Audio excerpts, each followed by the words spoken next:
ESPN, DBU trying to wrap up a regular season championship outright tonight. SIU trying to stay hot. They've won 7 of the last 8.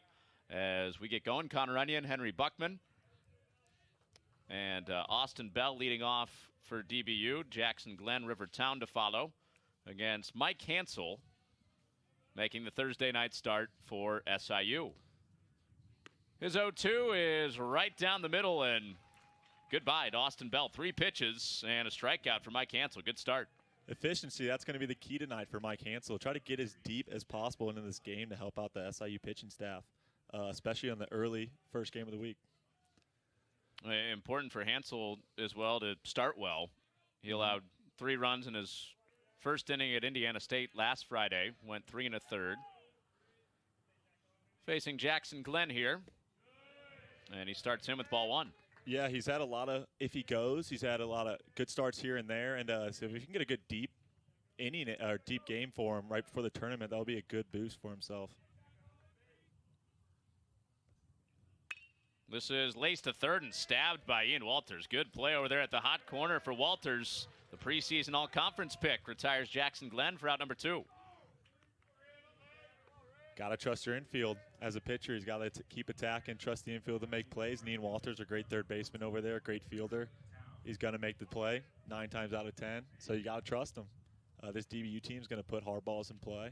So you just got to keep attacking it and not let it worry you. Can I just say it's great to have you with us? It's a pleasure to be back. Your TV debut. Rivertown takes strike 1. So for those that don't know, Hank pitched for the Salukis and has been a marketing GA for SIU the past couple years. Just got the graduate degree. This is a high bouncer over to Archer at first and a quick inning. Former pitcher can appreciate that. Good work for Mike Hansel. The Saluki Bats coming up for the first time in this 4-game set next against Dominic Hamel.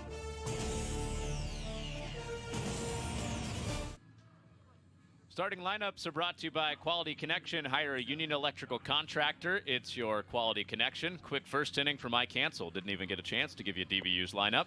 Here's SIU's starting 9. Cody Cleveland coming off the big week. He was the Missouri Valley Conference Player of the Week. Went 14 for 22 last week. Hit almost 700. JT Weber has 13 home runs. He's third in the conference right now. Tristan Peters hitting over 300. Nick Neville is up to the team lead in home runs. He has 14. Philip Archer, Ian Walters, Evan Martin, Vinny Masalia, and Austin Ulick rounding it out for Lance Rhodes, who's in for his 2nd season. And Henry, he's got this offense rolling here in his first full season after his previous stop as an assistant at Missouri. And they're going to get a good test today with Dominic Hamel, one of the best strikeout pitchers in the nation. They will indeed. He's 9-2 on the year. He's proven that he's going to attack the zone, which is really important and key in a team like this with SIU. You got to get ahead. You got to be up after 3.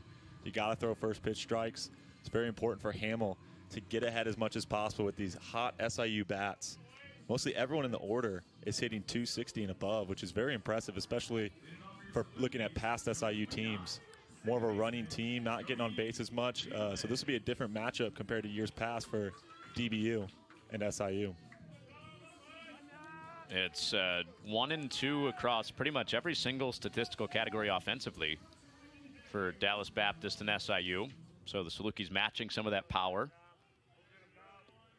and the contrast that was there the previous years when SIU was a speed team. Here's Hamel's first pitch to Cody Cleveland, and it's a strike. It's not to say that the SIU team isn't fast anymore. It's just compared to the numbers, they only have around 65 stolen bases compared to 144 the year previous. This is pop foul for strike 2. Yeah, hard to steal bases when you're hitting it out of the ballpark. It is. It is. It's a lot different of a team with having around, over 30 home runs. A lot different than SIU team past, and Hamel's already attacking the zone early. He's got an explosive fastball.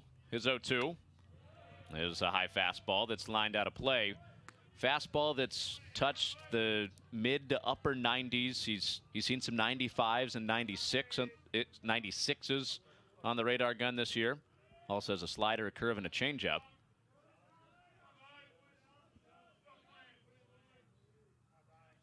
And Hamel's 0-2 is a jam shot foul. Boulware off with the mask, and he runs out of room. Yeah, that speed's going to help him a lot, especially this first time through the lineup. He can throw a lot of fastballs. Guys who can throw harder definitely have a lot more leeway than, say, people mid to upper eights, because you see that a lot often now in college baseball. So these mid-9 guys that can throw a lot of fastballs, get through the first time through the lineup, throwing only fastballs, maybe change here and there, so they can show as little as possible. You always talk about being ahead after 3 pitches. Here we go, 0-2. And Hamel shows the breaking ball for the first time, and Cleveland lays off of it. Yeah, great pitch. And you want to compete there. You don't want to give him anything too good, especially 0-2. You don't want to leave that curveball, let it hang in there, and you can get away with one. You want to stay up after 3 and don't want to give up this AB. And he freezes Cleveland for strike 3. So he worked ahead, stayed ahead, and he's got his first strikeout. Like you said, he uses the curveball once, and he comes right back to the fastball, throws it outside, and Cleveland just sits there and looks at it. Because he'd thrown off by the pitch before, and throwing the mid-9s, it's hard to adjust, especially first time through the lineup. So we're going to watch the strikeouts tonight, as we always do with Dominic Hamel. That was his first and his first batter. Now he gets J.T. Weber. But Hamel is now 10 strikeouts from standing alone at the top of the Dallas Baptist single-season strikeout list. Wasn't that long ago that that record was set. Last full season for DBU is Jordan Martinson doing it. It's who Hamel's trying to catch tonight. And he pours in a breaking ball for a strike to J.T. Weber. And you can see why he's getting a lot of those strikeouts, because as we've already seen today, his misses aren't big misses. They've barely outside the zone, close calls. It could go either way. He's really attacking here out early against this SIU lineup. That is always interesting, what the Friday night zone will be like when you know you've got the ace pitcher on the mound. Yeah, it's usually the umps give him a little bit more respect. It goes either way depending on who they chuck out there, but some guys just have respect in the league for the high strikeout numbers shows that he's aggressive, and umps will respect that. Weber bashes one foul, 2-2.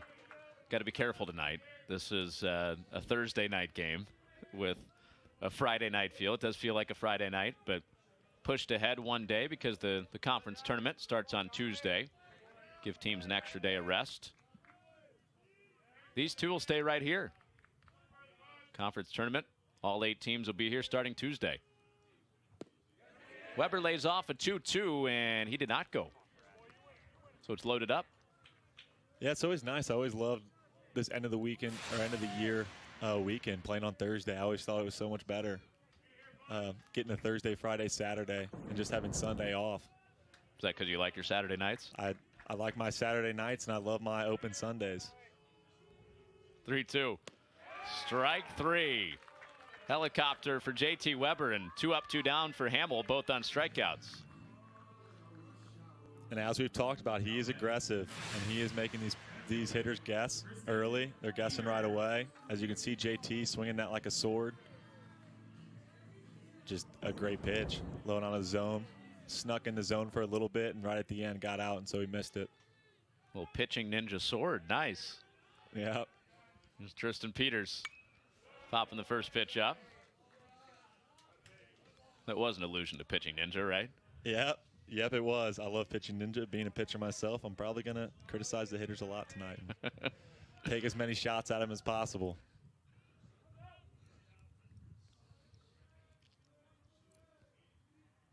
So 2 up, 2 down on strikeouts for Hamel. Now getting Tristan Peters and working ahead 0-2. Pitching Ninja, by the way, is a Twitter account. Guy named Rob Friedman is now a contributor to a lot of baseball outlets. Most baseball fans probably have run across Pitching Ninja. Hamel looking for the 1-2-3 inning. Peters trying to reach to extend it for SIU. And he lays off 1-2. Yeah, Pitching Ninja does a great job at showing what we pitchers look at every day of tunnel vision and things like that. And it's crazy to see how pitcher can throw from the same slot and see where each pitch ends up. It's cool to watch his videos. Kind of break down what we look at every day. The Ninja needs to check out Dominic Hamel if he hasn't already. Needed 11 coming into the night to be the single season all-time leader at DBU. That's a good start. 3 up, 3 down, 3 Ks for the Saluki Bats.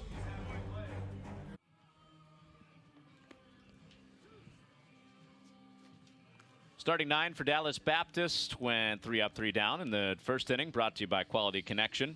Hire a union electrical contractor. It's your Quality Connection.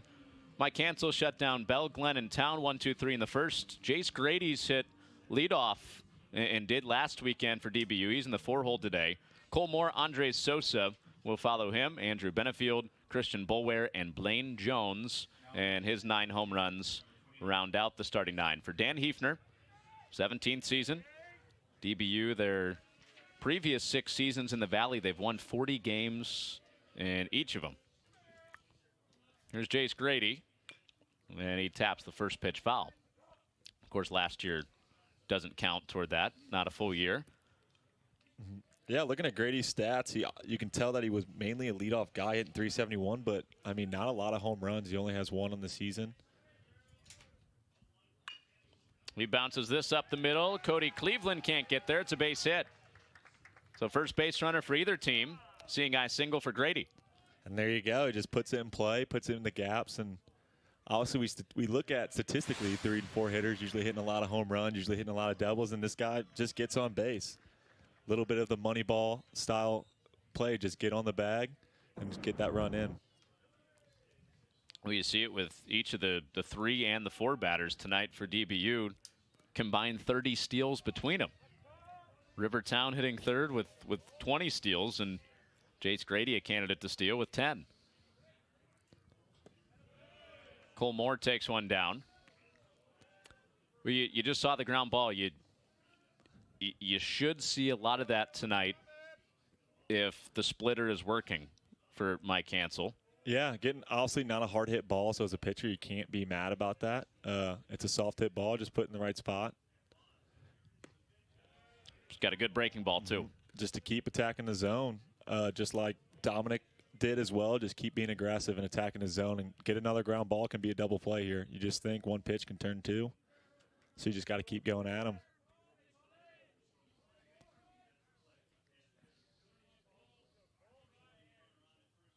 Hansel went with a breaking ball again. This is pounded out to right field and deep. Martin is back, and he's got room.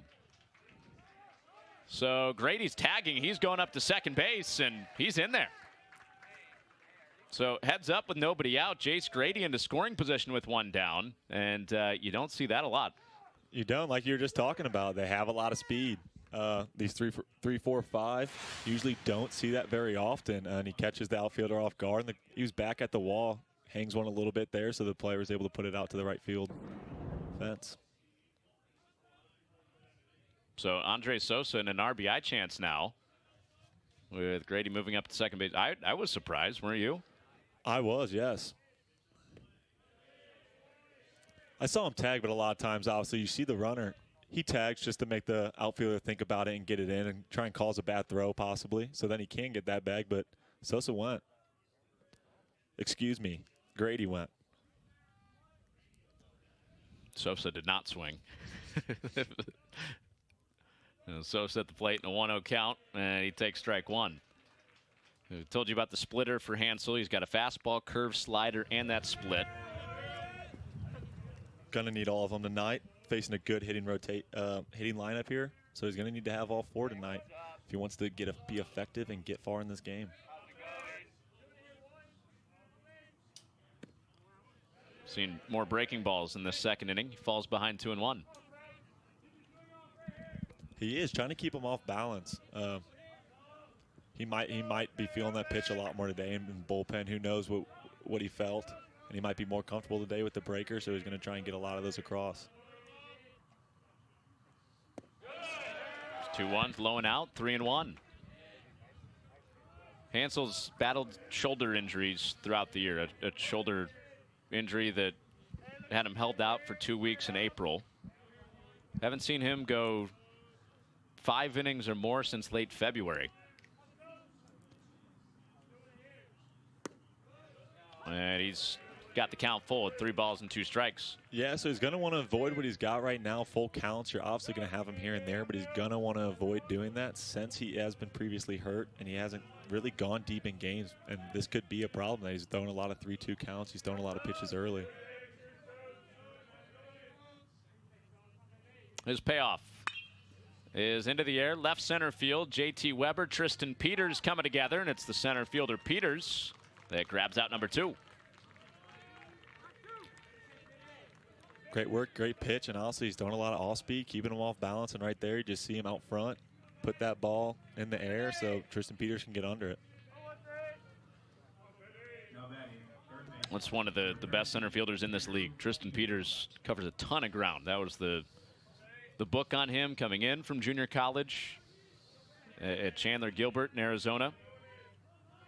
He proved that early and covers a lot of ground out there in center. So here's Andrew Benefield. And back to the breaking ball for Hansel for strike 1. Yeah, Peters hitting 3 as well. Also not a big home run hitter. So both teams going with similar lineups here.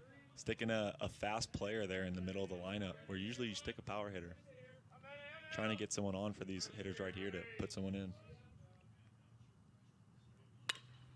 We told you these two teams are similar with their numbers. They're similar with their lineup construction too. Mm-hmm. And you see why both teams are having success this year. It's working out for them. They're both hitting well. They're both getting a lot of runs across, whether it is hitting a home run or even just hitting doubles and singles here and there. Teams are doing both of that.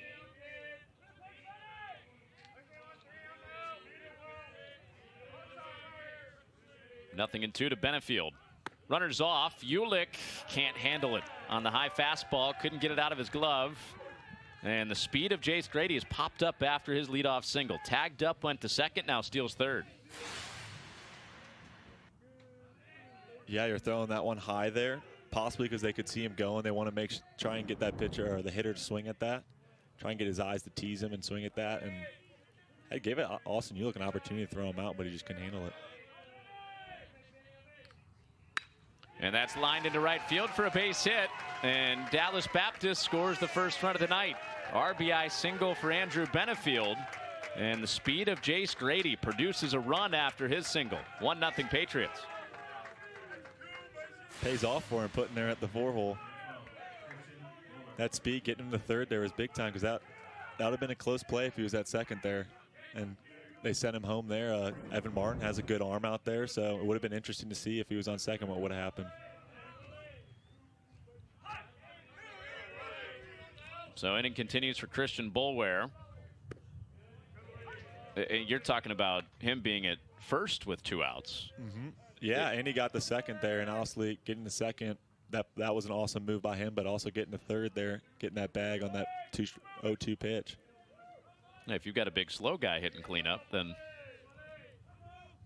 it's first and second with 2 outs in a 0-0 game right now. But Hansel's bounced back, strike 2 to Boulware. Yeah, the speed, it's very crucial. And it's a great move by them putting him there because he gained those bags. He had great base running ability, and it got him the run. It's good to get up early on this heavy-hitting Saluki team. 2 strikes. Strike 3 from Hansel. He's got his second strikeout of the night, but not before Andrew Benefield punches one through the right side for an RBI single. And it's Dallas Baptist taking the first lead of this series. We're through an inning and a half. Good-looking crowd on a Thursday night here at the Itch, and 200 free tickets were available to the general public for this game and each game of this series, which is good pandemic news, Hank, that people are starting to trickle back in here, and of course they're out on the hill as they have been throughout the season. It is. It's nice to see. It's a beautiful day. School's ended, so a lot of people. It's good. It's nice to get out here, get to watch a game. I also get to watch an incredible matchup between 2 teams who are both hitting very well, which a lot of people, unlike myself, would like to see. I actually like to see a pitcher's duel, a little 1-0 game. I love it, but that's not a surprise to anybody. Fans would most likely like to see a lot of home runs, a lot of hits. What former pitcher wants to see a 12-11 game? Mike Hampton, maybe. Here's Nick Neville. He takes one low and out. Well, you're looking at a power pitcher, Dominic Hamel. We saw him strike out the side in the first inning. And now the meat of a powerful Saluki lineup. Neville's got 14 home runs now. He's taken the team lead. For most of the year, it's been J.T. Weber. Neville homered off of Jeremy Guerrero last week. One of the front runners for the Missouri Valley Pitcher of the Year at Indiana State. Dominic Hamel won as well. Yep. A good front runner. Kind of struggled at Bradley, though. He looks all right tonight. He is coming out hot. He's coming out aggressive, and you love to see it, especially against these big hitters. And he's still throwing a lot of fastballs, and that's good for himself. And to when he gets around the second and third time, he can start mixing in more. The 1-2. That's low and out. You're right. He does not miss by wide margins. A lot of his misses are really close, and if not, they may be a lot farther off. But the catcher's set up right there, and so it still looks really good. It's a good miss because he wants him to throw it there. 2-2. Right back through the middle. It hangs up for Jace Grady. So Nick Neville puts the first ball in play for SIU. And the tongue out as he retreats to the third base dugout. Knew he squared it up, but right at the center field of Grady. Yeah, he got a good piece of it. And you think off the bat that might be able to squeak down, but it just hung up there. And a good center fielder made a good route to that ball, got it. And you want to keep seeing this aggressiveness out of the pitcher. Philip Archer for SIU. Takes one underneath the knees. 1 ball, no strikes. And once again, a lot of fastballs. So the SIU lineup needs to be looking at that and seeing how much he's throwing that, especially through the first time through. Soft one there. Try to get a breaker, and he was too fast there, and you can see his arm out there a little bit. He really needs to reach out there and get it out there.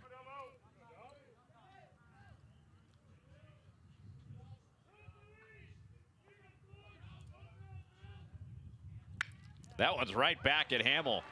An earhole shot from Philip Archer for the first hit of the night for SIU. So the approach right back through the box for SIU, these first 2 hitters of the second.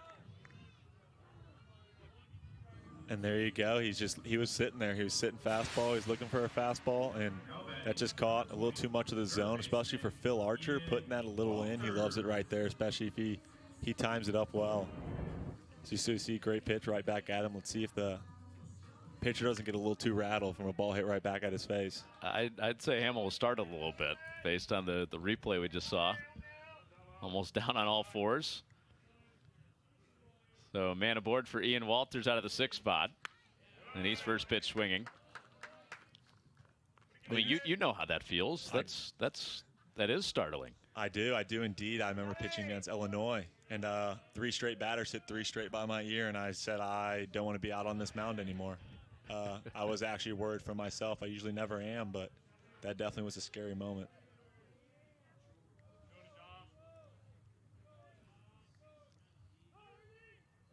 0-1 from Hamel. And that's a line drive. This is out to right, and that hangs up. Rivertown makes the grab. So 3 consecutive hard hit balls for SIU, but just 1 base runner to show for it. Yeah, and you can see the difference of approach.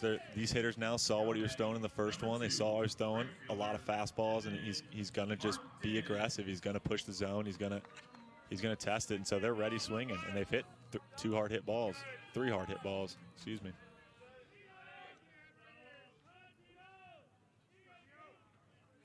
So Evan Martin with Archer at first after his single. DBU just took the lead in the top of the second. And Martin takes it inside. You got to tell me more. So did you take yourself out of the Illinois game? I did not. I obviously getting 3 hit back at you. I came in with bases loaded, so I gave up some runs. So my head coach wasn't too happy and brought someone else new in. So it got me out of the game. I walked the next guy after that because a lot of fastballs all over the place.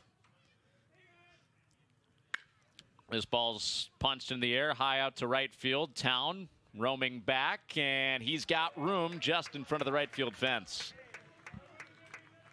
So 4 hard hit balls, one that almost leaves the ballpark. No strikeouts for Hamel, but same result, no runs. DBU up 1 through 2.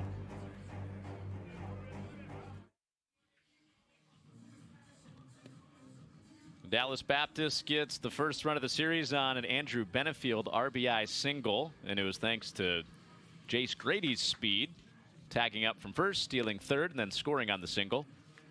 Well, Hank, you talked about it right at the top, how this is important, obviously, for both teams heading into the conference tournament to feel good, but also Dallas Baptist is fighting for an at-large. SIU is, trying to squeak their way back into that conversation. If you were to get a sweep this weekend, SIU might be looking at being right on the bubble. Yeah, and especially if they do well in the tournament as well. Obviously, it doesn't negate how well you have to do in the tournament. But both teams looking at a really positive outlook to getting a chance at an at-large bid, especially DBU. Blaine Jones leading off this third inning. Yeah, the conversation had earlier today with Dan Hefner, the DBU head coach, he feels like they've got to get, low 50s, high 40s with their RPI number to feel safe. And there's a lot of fluctuation that can happen in the conference tournament based on who your draw is. If you're 1 seed getting the 8th seed, that could potentially be a big stain on your RPI number. But the way the conference tournament is set up now with the play-in rounds, that's designed to protect that from happening. Yeah, you usually get a better opponent per se in that first round of play, and obviously you get to throw your best pitcher when they've already thrown somebody. Jones dribbles this up the middle. Long route for Cleveland, and his throw is wide. Nice job by Archer to go goalie style and keep that in front. It's an infield single for Blaine Jones to lead off the third. Yeah, keeping that ball in front right there is really important, especially because he can get two. Even though AU's behind him, you never know where that Phil could hit that ball, whether it hits off his glove and goes farther down the line or what. But it's really nice to keep that in front and keep him at first, because that's crucial, especially with no outs currently for Hansel. And as we see, he's in another leadoff batter situation. Jace Grady led it off with a single last inning, came around to score. Now Austin Bell started with the strike and the breaker. But for SIU and their at-large chances, they had dropped all the way down to the 130s. Just a couple of weeks ago, after a couple of tough series against Bradley and Valparaiso, they dropped 3 of 4. But man, they bounced back in a huge way, getting that sweep against Missouri State, and then they took 3 out of 4 last weekend on the road at an Indiana State team that was top 20. Yeah, very crucial, very crucial. Also, you can tell baseball is a game of hot and colds. And the most important is being hot going into the tournament. Got catcher's interference here. So that's a huge swing in this inning.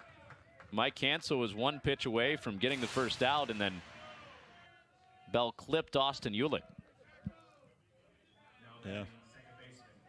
Yeah, you want to keep those errors to minimal in a game like this, especially as we were talking about before. Hansel, he's really struggled to get out of these games or get deep into these games. And it's looking, he's got a lot of pressure already again. And the middle of the order is coming up too. Jackson Glenn at the plate. And he's looking to bunt, yanks it down the third base line. Walters on the bare hand, and that's late. A gorgeous bunt from Jackson Glenn on the first pitch, and that loads up the bases with nobody out. Yeah, perfectly crafted bunt. Puts it right where he wanted to, and he's got the speed to get down the line and beat it. I mean, it's a tough play for Walters no matter what. I mean, he got to that ball as quick as he could, made the play. Threw it over there. He's just too fast. So Tim Jamison, the SIU pitching coach, is coming out. I mean, that's a guy who's hit 15 home runs on the season. He leads the conference in home runs, and he's laying down a bunt, catching Ian Walters back behind the bag at third. That's a team guy right there. He obviously would probably love to get up there and swing it away and hopefully put three more runs on the board right there. He's confident enough he can do it, but coach probably gave him the sign, and he's like, I got to do what I got to do. He lays down a perfect bunt, beats it out, great hustle. And don't get me wrong, a great play by Ian Walters, but he just put it in the spot where a lot of guys aren't going to be able to make that playing time. So Hansel finds himself in a tough situation here again to try and minimize the runs as possible here. Yeah, what do you think Tim Jamison just told him? He just told him not a lot of hard hit balls off Hansel as we've seen. A lot of ground balls, not hard hit. So he's just telling him, keep attacking, don't lose yourself here. Stay calm and don't get too fast. Really get ahead of this guy right here and just go get this guy at first. Rivertown with the bases loaded. Take strike one. This is where that lineup construction you were talking about with Dallas Baptist is really hard for Mike Hansel to navigate through, because you've got 4 guys in a row, this being the second in that line, that are all hitting 330 plus. Yeah, he's going to have a tough situation here in front of him. And that's lined out to left field for a base hit. Weber over to cut it off. 1 run's in. Austin Bell right behind. And it's a 2-run single for Rivertown. And Dallas Baptist has made it 3-0 in the top of the 3rd. Yeah, Hansel just catching too much of the zone there, especially being up a strike there. He really needs to reduce the amount of plate that's catching. Especially on a hitting team like this, like we're telling about, most of these guys are hitting above 330, so you really got to watch those mistakes, and you got to be finer, or else they're going to make you pay for those.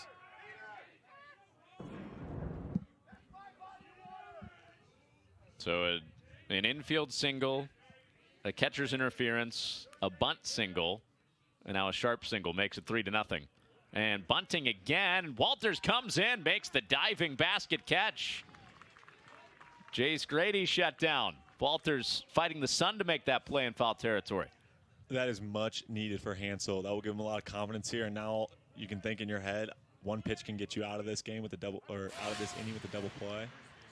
So that's big for him, and it's a tough luck for DBU, especially all the momentum they have right now. It's a tough way to lose it. That is the Sun field, by the way. Third base, shortstop, left field, really tough during these 6 o'clock games. Yeah, well, it'll get even worse out there for JT Weber here in an inning or two. He'll be the only one with the glare.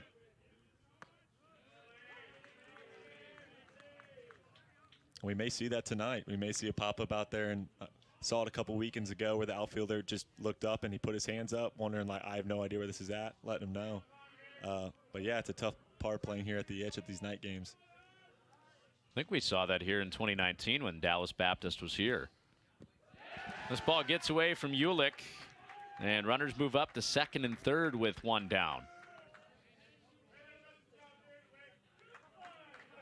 Yeah, Hansel obviously making some crucial mistakes here. Obviously, he's still been aggressive, but you got to reduce these wild pitches, giving AU a chance to at least catch it. He threw one high there in last inning, and Grady was able to get the next bag because of it. And those are crucial. So with 2 runs already in this inning, a 3-0 lead, SIU bringing the infield in. 1-1. This is popped up, might stay in. Over to that Sun field, and Walters gives up on it. A couple feet out of play.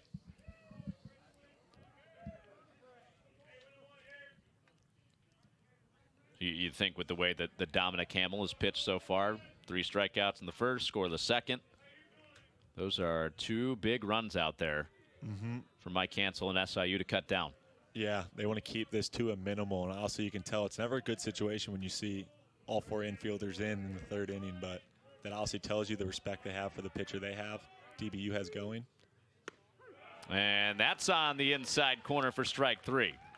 So big pitch for Hansel to strike out Cole Moore. And now 1 pitch can get him out of this jam. Yeah, that is very important for him to get right there. Obviously, now all he needs is 1 pitch to get out of it. The infield can back up. They have a little bit more room and try and keep this game at 3, especially for the dominant that Hamel has right now. Got to get through the DH Andres Sosa, though. He's had his power come on the last couple weeks and trying to make it 6-0 there on a breaking ball. This is just kind of what Sosa does as far as his late season power. First 2 months of the year, only had 2 home runs. Last 2 weeks, 6 home runs.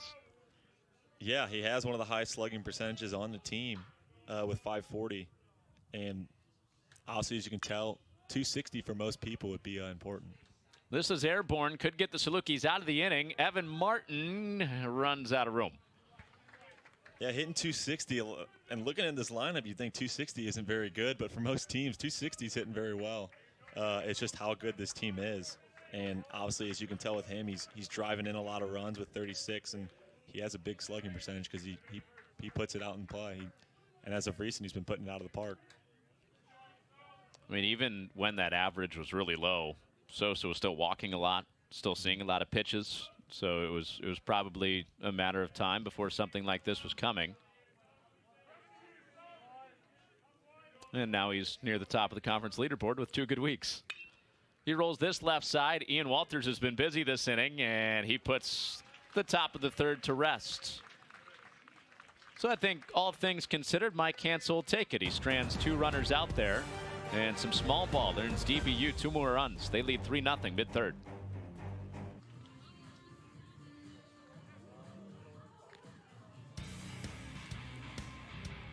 Culver's is the official custard of Saluki Athletics. The flavor of the day is Oreo cheesecake. Stop by Culver's in Carbondale and Marion and treat yourself to some custard. Personal favorite, Oreo cheesecake. 2 of the finer things of life, all in one. I'm a big cookie dough fan. I don't eat a lot of ice cream, but if their flavor of the day is that crazy cookie dough, I've shown up. I'm not proud of myself, but I've shown up. I think I've pulled every broadcast partner I've had, and I think cookie dough is always the one. Yeah, and the picture they put up, the picture is what gets you. That's good marketing. Marketing GA, indeed. noticing the marketing. Everything matters. The picture, the product, everything. Well, 2 more runs across for DBU in the 3rd. Now SIU with Vinny Masalgia at the plate against Dominic Hamel. And Hamel fires in strike 1. Hamel struck out the first 3 that he faced, and then SIU, Hank, hit 4 balls that were scorched off the bat, but only 1 hit to show in the 2nd inning. Yeah, and that's the way sometimes it goes. And Hamel, obviously, he's trusting it. He's going to keep attacking. And hard hit ball's a hard hit ball, but if it's an out, it's an out. So you really lose nothing there, and he's going to keep going at him. And Vinny Masalia here, obviously, you want to be aggressive with him. He's got one of the higher strikeout rates for SIU. So you want to be aggressive. Makes contact on that pitch and sends it foul.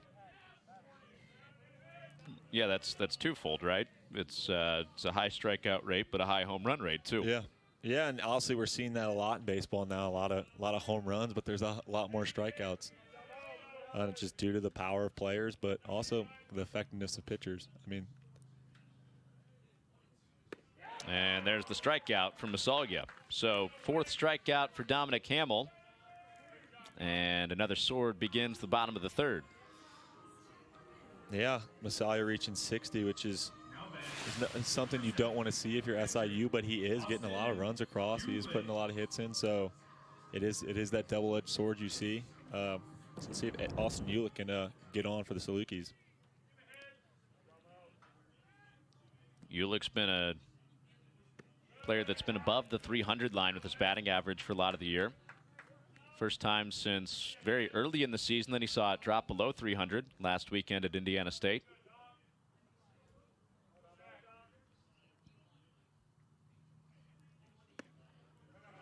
Hamel couldn't steal it with the breaking ball. Inside 1-1. Yeah, Austin Ulick's been a huge support for them, especially at the 9-hole. A lot of times the catchers and some people, they're just not getting a lot of hits, but hitting 280 in the 9-hole is huge for your leadoff guys then. Your top of the order to drive him in. He reaches at that one and flips it foul down the right field line, and that gets out. 1-2. This is a name that hadn't come up for a while since he played here, I think. But you brought up the name Colin Butkevich, who was a catcher. Aiden McMahon was here a couple years ago too, and Ulick was splitting time. It was a 3-man catching position for SIU. But Ulick's been the go-to starter this year and has hit well too. He has, yeah, and that problem with years past, I mean, Colin was hitting under 100 at one point in the season, and Bean was only hitting well off lefties. A.D. McManahan was hitting well off lefties, and AU's providing a great support this year, hitting 280. 1-2. Strike 3 called. So the pattern emerging for Dominic Hamel. Struck out the side in the first, hard contact in the second. Now back to the strikeouts here in the third. Yeah, we see why he's a front runner, being aggressive, attacking, approaching that strikeout record.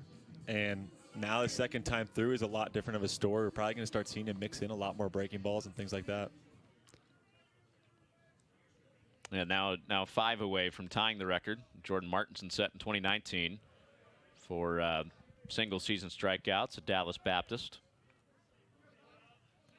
And you figure tonight, if he doesn't get to it tonight, he's going to pitch again in the conference tournament, and maybe a couple of times in the conference tournament. He does have a guaranteed game at least. I would assume they would throw him first, but who knows? Maybe depending on matchups and things like that. But yeah, with the way it's going, it does look like a positive outlook for him that he probably will reach that mark, if not pass it. If not tonight. 5 early in the bottom of the third. This is off the end of the bat for Cody Cleveland and sprayed out to left. And Austin Bell retires the side. So 5 strikeouts through 3 shutout innings for Dominic Hamel, and DBU leads SIU 3-0.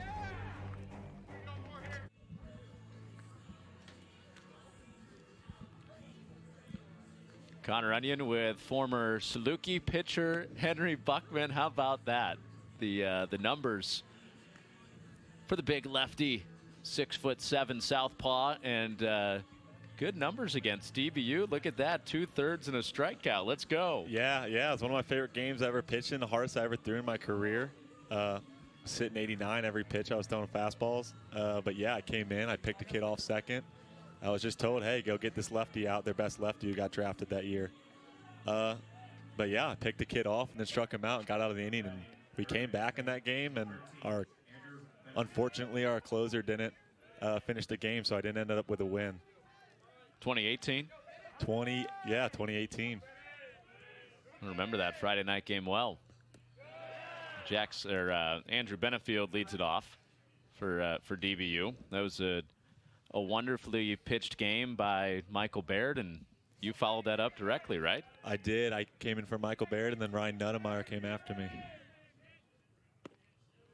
And that was a game where the atmosphere was terrific down there in Dallas. Yeah, top 10 they've ever had. Attendance there, I think it was 1,800 people. It was an awesome game, awesome to be a part of. Did they have any chants or cheers going after you? Honestly, I was so locked in at that point, I didn't hear a thing. I don't really remember the outing. I almost like blacked out. I was so into it, so competitive. But yeah. Love that. My coach just told me, hey, go in there, get that. All you got to do is get this guy. And it's the only time I've ever had to do that, and I loved it. Just had to get one guy, and he said, throw it as hard as you can. I did. And don't remember much of the appearance, but I got out of it, and yeah. 2-2 from Hansel is served out to center field, tailing away from Peters, and he has to play it on a hop. Andrew Benefield's 2 for 2 in this game with 1 driven in. He begins the 4th with a single. And DBU showing them why they're a good hitting team. I mean, he's getting these people 2 strikes on him, 2-2. They'll get him to 3-2, and he just makes the mistake, and they make him pay for it. Not a lot of well hit balls, but he is lightly getting some hits there. And obviously now we see they're going to the bullpen with Steidel. The pitch count, this will be the 50th for Mike Hansel. Christian Boulware at the plate. Last week was the first time that we had seen Hansel really stretched out in any sort. It wasn't anything too exaggerated. It was 77 pitches, the most he had thrown since he was shut down for 2 weeks with the shoulder injury, and went 3 1/3. And he pumps in a strike to Boulware.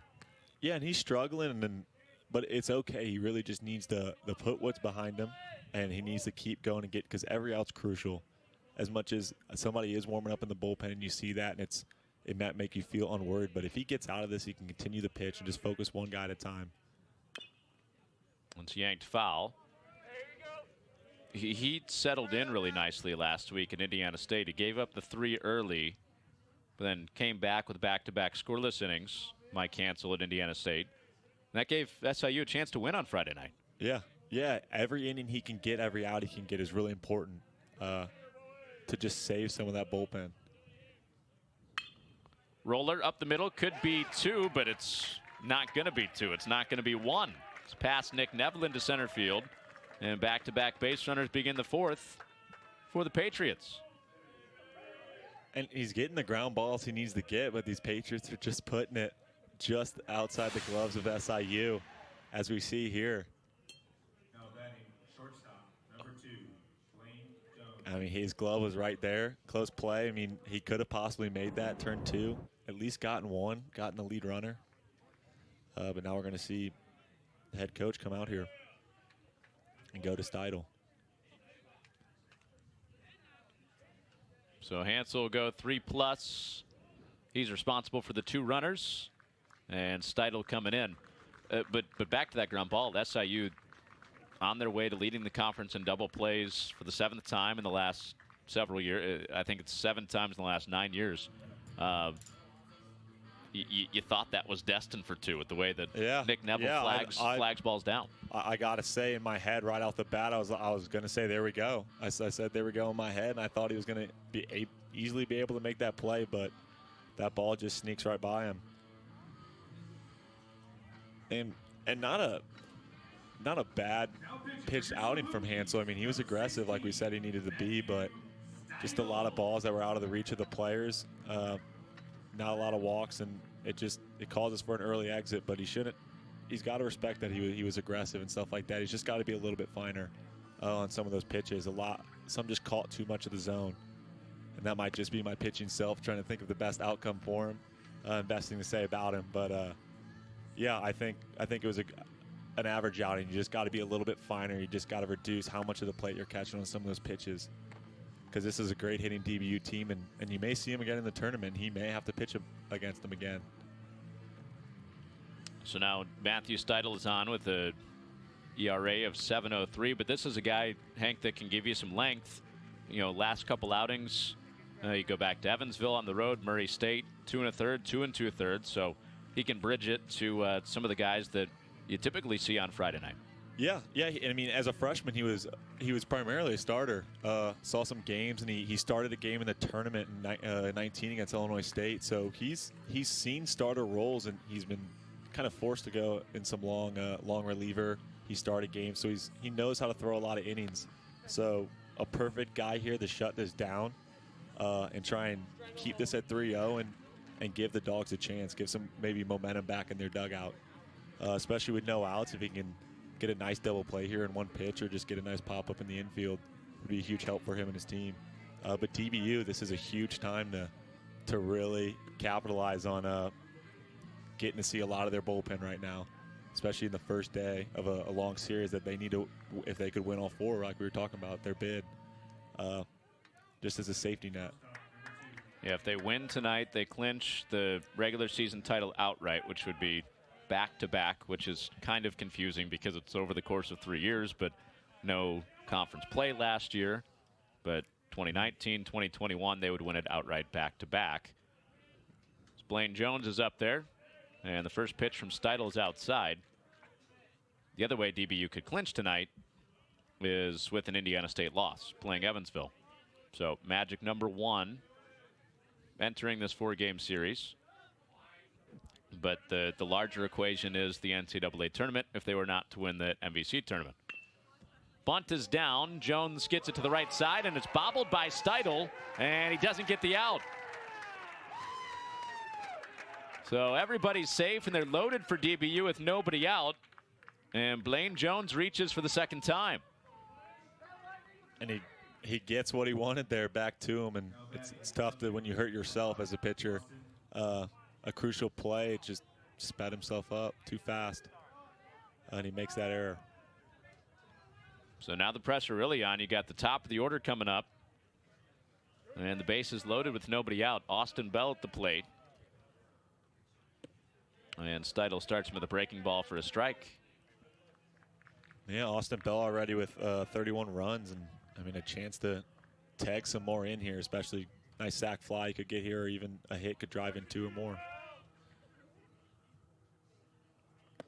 That's almost a play as a pitcher that you can take for granted. The sacrifice bunt, you do the PFPs so much. Yeah, you practice them for hours on end because also there's not a lot to do in practices when you are a pitcher. You're either running or you're doing PFPs or helping out with drills. But yeah, I mean, it's a play that needs to be made, but sometimes you just speed them up, especially in these crucial situations right now. That's hit hard inside the bag, fair at first, and Dallas will get a couple more runs. It's into the corner. Martin plucks it out, and 2 are in. It's an RBI double for Austin Bell, and it's 5-0 Patriots in the 4th. Well hit ball right there, sneaks it in the bag. Once again, hard hit ground balls here for DBU.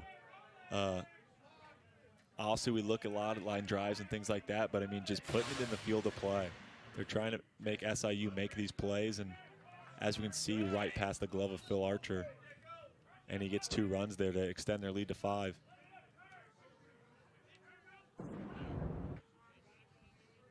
SIU once again having to bring the infielders in. Did this last inning and got out of it. Jackson Glenn at the plate, taking strike 1. So those 2 runs charged to Mike Hansel. It was 2 singles to start this inning from Benefield and Boulware. They come around to score on the RBI double by Austin Bell. And now they can make it really hurt. Yeah, just looking at the difference of games, obviously Dallas Baptist, Dominic Hamel is striking everyone out, and it's huge, but their DBU came out and they're just putting the ball in play. It's not like saying they're hitting balls to the fence or things like that. They're just hitting ground balls, getting it by the infielders, and that's what you want in your hitters, to fight and just put it in play and make the defense make the plays. 0-2 from Steidl. Slapped foul down the right field line. Archer, Martin running over, looking, and it's out of play. Well, there's always the question with a DBU offense, especially with how many home games they've played, is, you know, how's that going to travel to a different ballpark on the road? In years past, the answer has always been that it does travel and that they still hit on the road. But this is only their 2nd road series of the season. Yeah, they're only 3-1, and I thought that was interesting to look at. Previously playing at a neutral site. That's bounced back through the middle by Jackson Glenn into center field. Jones is in to score, and Bell is right behind him, and it's a 4-run inning for DBU. Jackson Glenn drives in 2 more. And once again, another ground ball, just a well-pieced ground ball up the middle. But yeah, like we were saying, DBU hasn't played a lot of games away. So this was going to be an interesting matchup for them before the tournament due to some cancellations for themselves, and then playing Evansville, I think, was their one matchup they played away so far. And then the other one was just a tournament at a neutral site. So it is interesting to see them at a new field.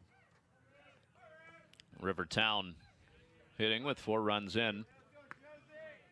And DBU up on SIU 7-0. Of course, weird year with cancellations happening. Dallas was supposed to go to Missouri State.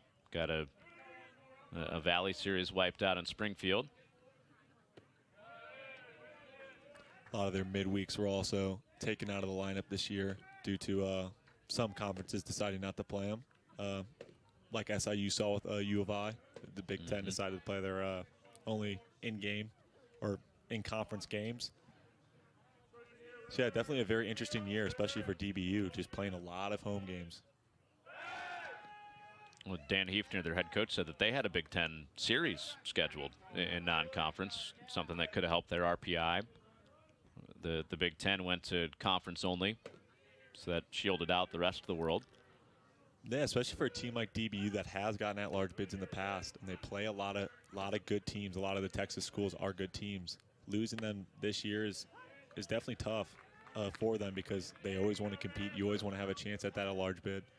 Obviously, winning as many games as possible, especially in the game of baseball. You're going to usually lose more than 10, no doubt, even if you're an awesome team. Right. Just because the game is so hard.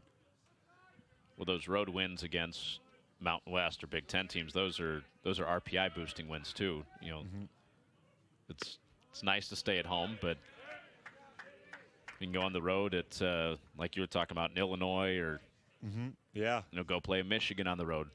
Coach Eifner wouldn't.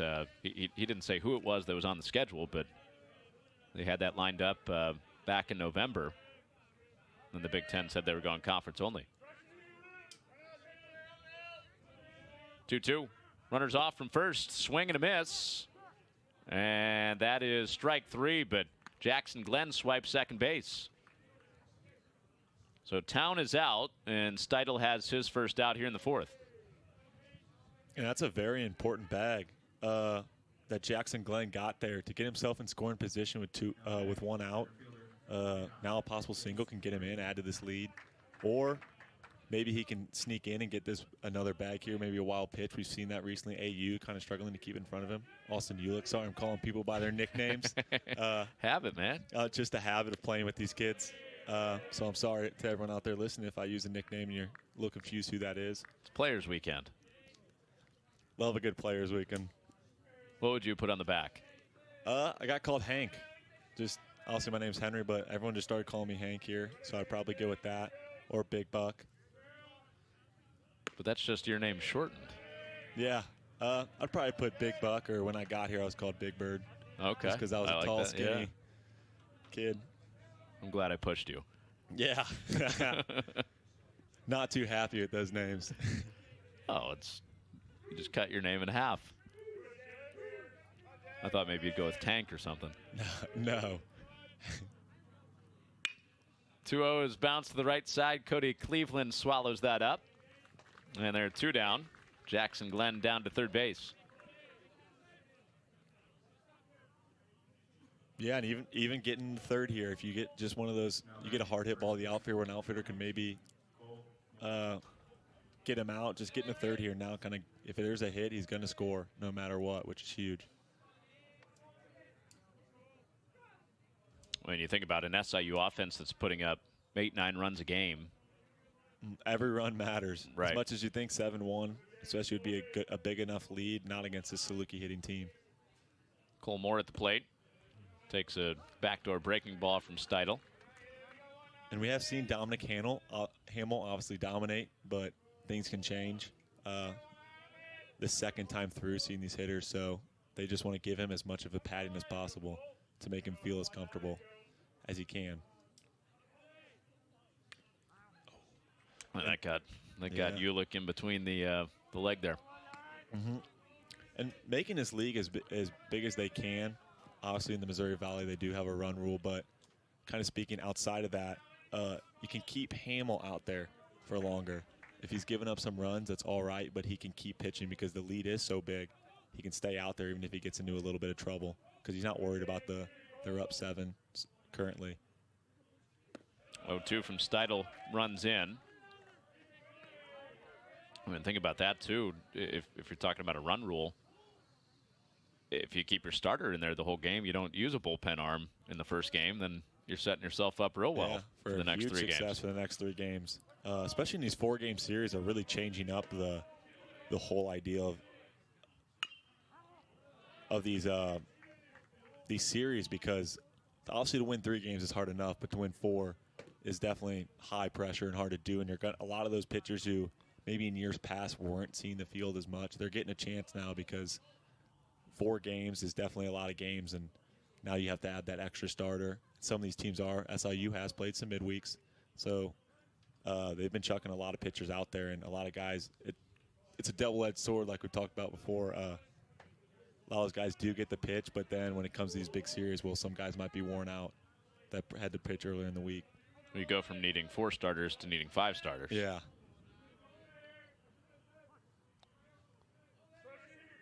I guess the extra year with the COVID year did help. Got some older arms. 1-2. This is out to left into the air. JT Weber strides it out toward the bullpen, and it's out of play.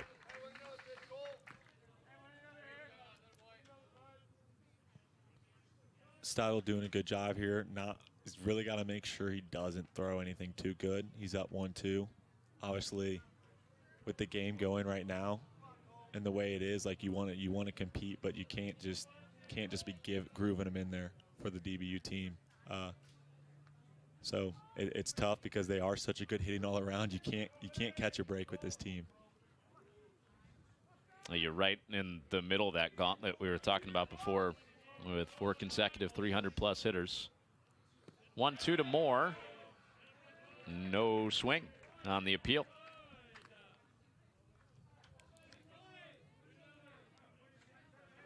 Well, let's look at the check swing, then I'll tell you about that. Got a text, Will Farmer, former Saluki infielder, is watching. He was pretty fired up about the Big Bird conversation. 2-2 is laced to right. That's a base hit. And another run's coming in. Jackson Glenn touches home. And Cole Moore has it rattling down in the corner. And he has a double to make it 8-0 DBU. As Will Farmer up just tells you that I am telling the truth, even though I wasn't the biggest fan of my name. I would not call myself Tank because when I came in, I was 170, so I was a very skinny kid. But a very well-hit ball right there. Just once again, they're just putting the ball in play. They're fighting every AB, and it's just they're not striking out a lot, which is a complete difference than SIU currently. So Stidle trying to get out of this fourth that has seen 5 runs come across. And the 1-2-3 first inning for Mike Hansel feels like forever ago now. DBU scored in the last 3 innings. Yeah, both pitchers coming out really strong, and myself, I was very excited to see that. And then obviously a complete change of game so far, pace slowing down a lot. You were sitting here an hour ago saying, man, I love 1-0 games. I can't wait. Yeah, and here we go. We get the 8-0. I obviously shouldn't have spoken. I'm superstitious about those things. I should have watched what I said. Saluki fans blame Henry. 1-1. Ties him up for strike 2.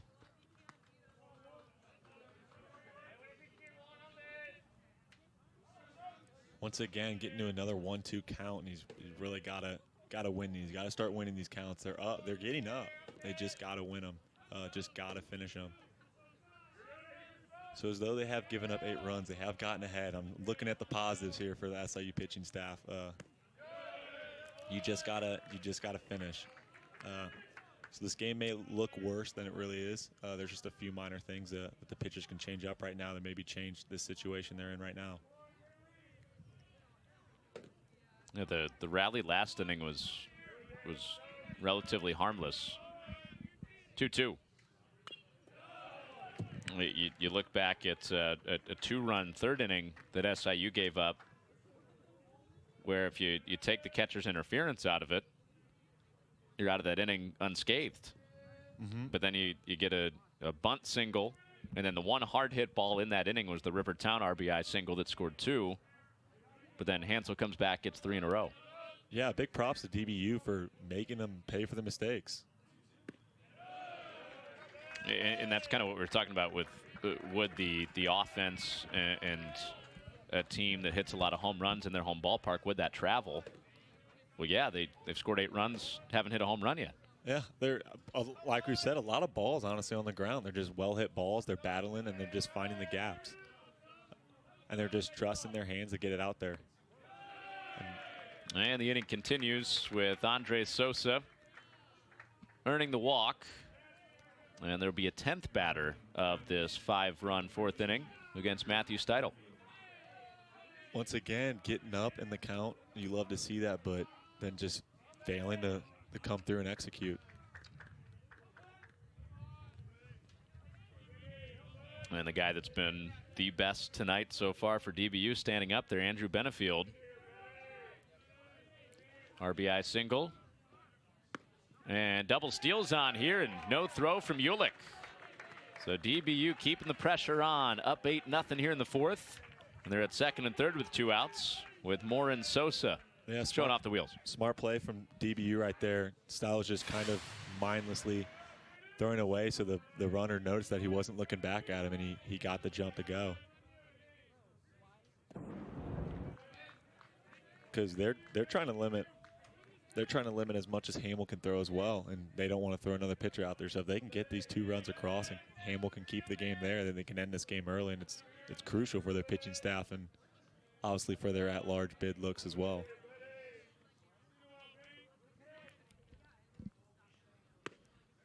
Steidl pumps in a strike, 1-2.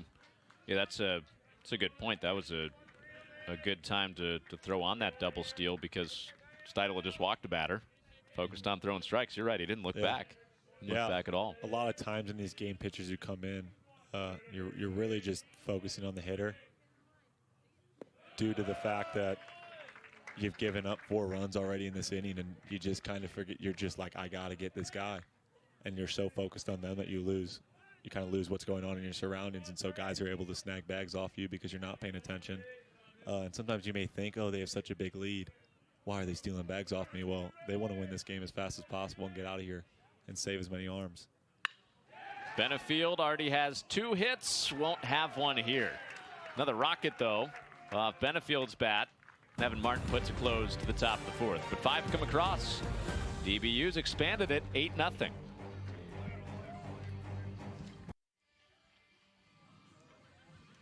So a 3-0 DBU lead turned 8-0 with 5 runs and 10 batters coming to the plate in the top of the 4th.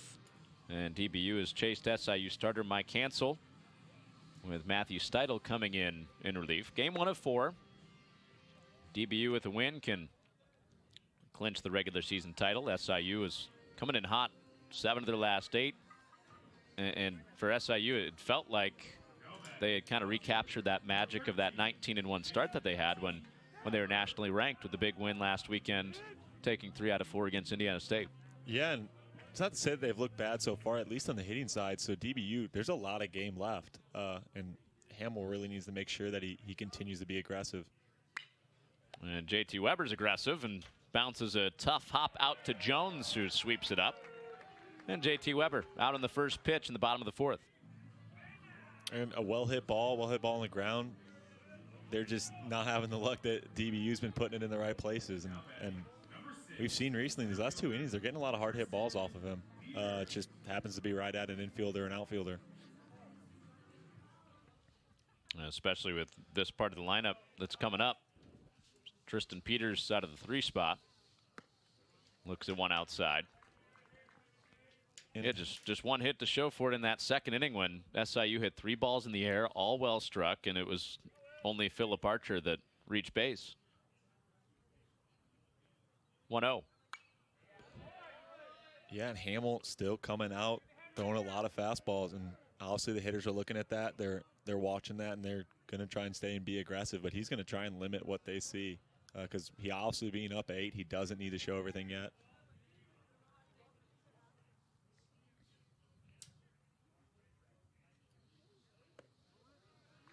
Hamel's a guy that's run away with the lead in the Missouri Valley with strikeouts. Jeremy Guerrero at Indiana State was close there for a while. Brad Harrison is trailing him in 3rd place in the strikeouts in the Valley.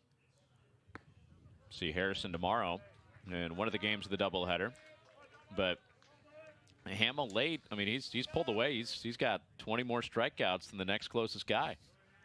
Yeah, not to say it's something he thinks about with the record at DBU on his mind, things like that. But he is trying to compete for possibly being the best pitcher in the Valley right now and win that award.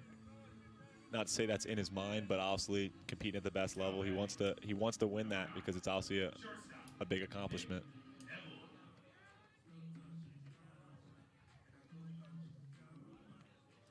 Well, this is the part of the lineup that hit the ball well against Hamel the first time through. Neville lined out to center, right at Jace Grady. And now facing Neville after allowing just a second base runner tonight. And there's strike 1 to Neville. This is one we talked about earlier on tonight. You really look forward to. Neville, second in the conference in home runs. Very experienced, mature, steady hitter. against the hard-throwing Dominic Hamel. Yeah, especially coming off the hot weekend at Indiana State that Nick Neville had a couple home runs there. So he's seeing the ball really well right now, and he's been driving in a lot of runs because Peters has been drawing a lot of walks. He leads the MVC currently in base on balls, so he continues that. And Neville's been a huge run scorer because he'll put it either out of the park or he gets a nice little extra base hit, and Peters can score a run. That one slips out of Hamel's hand. 2-1. Got a nice little home run race going on at the top of the SIU leaderboard between, well, a lot of guys, but most notably JT Weber and Nick Neville. Yeah, it's something in my years past I haven't seen a lot of, so it's been really exciting to watch this team this year. Hitting the ball out, hitting the ball hard. Neville swings through that one, 2-2. Neville's got 14 home runs. That's the third most in a single season in SIU history. And the top of that leaderboard between him and JT Weber could end up having the #1 spot all time. With this series to play, then the conference tournament to come, and SIU hopes NCAA tournament play.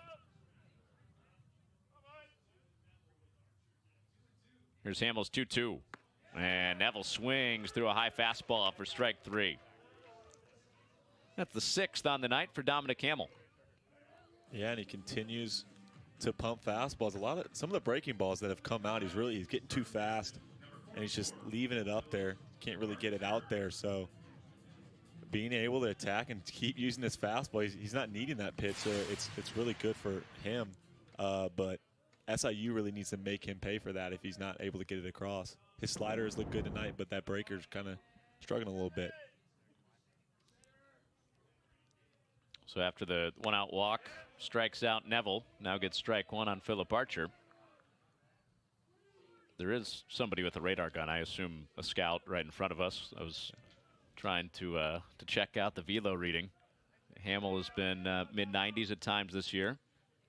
Yeah, especially after a long inning, 5 runs, sitting in the dugout obviously creates an interesting scenario for him. A lot of times, a lot of guys give up runs, walk a lot of guys because they're cold. But he's come out and he's been aggressive. I mean, yeah, there's been a couple well-hit balls, but can't complain about that. He only walked Peters, and it was a good AB. So he's still being aggressive, going at the main part of their lineup, even after a long inning. And it still looks like it's coming out fast and hasn't slowed down at all.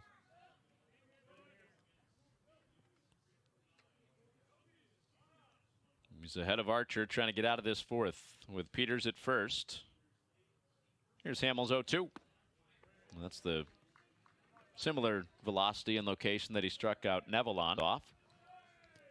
Yeah, and the approach of his pitching is really similar on these 3. As you can tell, once he gets up, he goes with that high fastball to try and get him, and we may see a breaker here to kind of create that all-speed change, and then go right back. He'll probably go right back to the fastball. Oh, went heat. He went heat, yeah.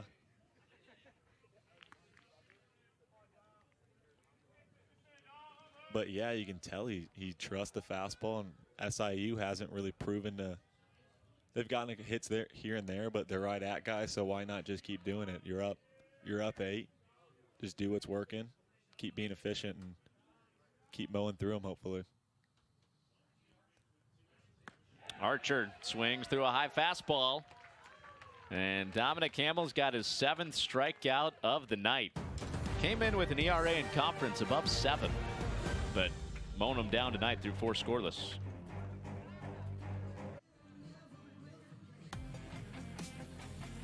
Missouri Valley Conference standings heading into this weekend. SIU has surged back up to 3rd place after winning 7 of their last 8 in the Valley. Sweep against Missouri State. Took 3 out of 4 on the road against Indiana State. And Dallas Baptist at 16-4 have earned at least a share of the regular season title. And with a win tonight would wrap it up outright, with Indiana State still in pursuit. But the big thing for SIU, get at least 1 this weekend and then avoid the play-in round. Get at least 1. Even if, per se, they do get swept, there's still an opportunity to stay out of the play-in games. First pitch from Matthew Steidel is rolled over to 3rd base, and Christian Boulware is thrown out. Ian Walters makes the play over at third. But yeah, if they can just get one, it's the main priority, to just get one and stay out of that game and waste a pitcher, and possibly waste multiple, or you're at risk of losing and being out to get to that double elimination to give yourself some safety. It's always an interesting thing to see how coaches handle this weekend as well, even though you do have the extra day starting on Thursday. Steidel throws a strike on a breaking ball in Jones. But, you know, a night like tonight with Hamel for DBU, how long do you let him go with a bunch of games coming up next week?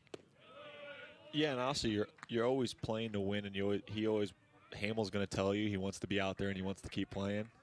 But there is those things to think about. But DBU does need to win and sweep this weekend for the possible at-large chances, since they have those opportunities. So it's going to be interesting to see their game plan. Obviously, every coach plays it different. You kind of don't want to look at those things. You maybe just want to win the tournament.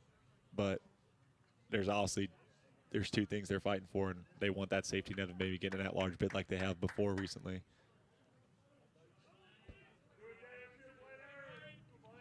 Two-one. High bouncer. Ian Walters had to wait for it. Cuts it off, and he's 2 for 2 in this inning over there at third. Good response from the Steidel here, coming out here in his own inning. It's a little clean sheet, and he's come out strong, so hopefully he can continue that. But DBU is going to want to try and get a guy on here, at least just make him throw some more pitches and try and get to that next guy even, because they're going to want to see as many people at once. So let's see if Austin Bell can get on here. It's been a messy scorecard for SIU pitching since the 1-2-3 first. And you're right, Steidel coming in here and filling up the zone. Yeah, there's always a difference of coming into the game in the middle of an inning. Obviously, he didn't get a great situation, and he really couldn't get any traction going during that. But now being on his own, it's his inning. He gets a little bit different demeanor, and if he can be crucial for SIU here and just throw a couple innings like this, and that'd be huge for them, just to even save some pitching, whether or not they come back or not.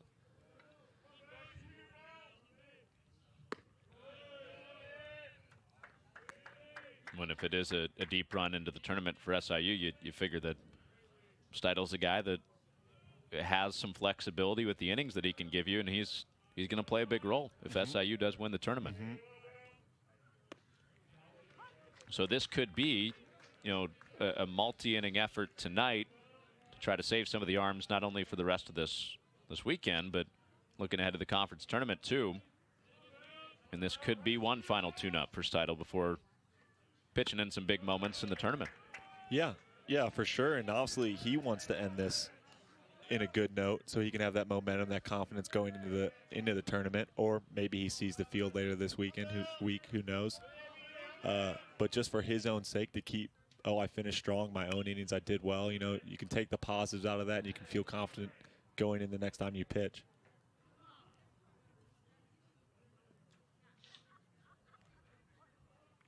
He was one of the best arms for SIU last year. 19 1/3 scoreless to begin the season. And he just missed a 1-2-3 inning. Full count fastball puts Austin Bell aboard to continue the fifth. Now batting second baseman, number 3, Jackson Glenn.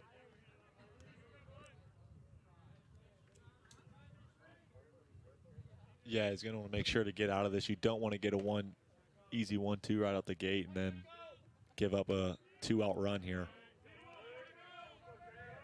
Just dealing with Jackson Glenn, 2-hitter. He was late on that. And in some situations, you may think it's okay. He walked a guy, he's good. But Jackson Glenn obviously hitting well today, and he's hitting 365 on the season. You're in the tough part of the lineup right now, so that walk is really crucial. So hopefully he can find a way to be aggressive here and get ahead and get out of it. But DBU has their hot hands up right now.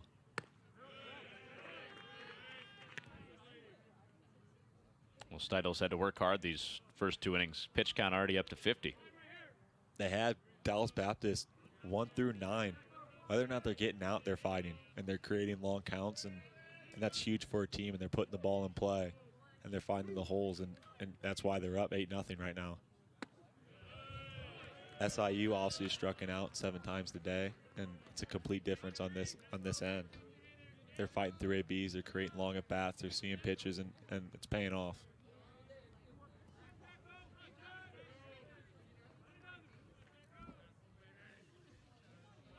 So Steidel was denied the 1-2-3 inning, still looking for a quick inning.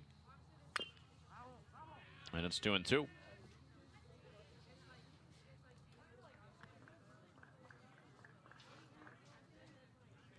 He's been in a situation before, 2-2. Steidel hoping he can win it. He's been grinding, but I mean, the amount of times we've seen this count today and they get it to 3-2, they foul off a bunch of pitches, get to 3-2, and then they give themselves. Hansel made a couple mistakes and he had to pay for it. TB made him pay, and Steidel in the last inning as well. Well, he's gone full again. He has, and a lot of times in that 2-2, they foul it, and then some of the next pitches, I mean, they're not close enough to even convince the hitter to swing, and that's what DBU's doing so well by just fouling off the pitches that are close, and then they get one that's so far out, you don't have to really worry about it. They're not even thinking about swinging. And getting the count back in their favor. Go time at first and rocketed up the middle. Neville makes the play on the move and to first in time. Nick Neville with the rangy play up the middle to put a close to the top of the 5th. Great work from the preseason all-conference shortstop. Salukis are coming back to the plate right after this, down 8. That is strength coach Meade Smith and the kids here at the ballpark tonight. He worked in baseball back in the early 2000s. He was with the Angels. Yeah, and he works with us when we were lifting in my time here, and he has the team currently this year. And love the guy to death, hate the guy also as well. I Great figured guy, that was coming. Works you hard, but I also don't like him in certain times. Worst workout that he put you through, and by worst workout, most strenuous workout. We had to do leg day, and then we had to run the stadium, and I could barely walk. I almost ate it down the stadium because I could barely pick up my legs. Was that punishment, or was that just part of the workout regimen? No, in a way it was punishment. They didn't think we were in the best shape we could have been. We just came back from a break, so that's the way to do it, and nobody's in shape for a stadium run in my perspective, so.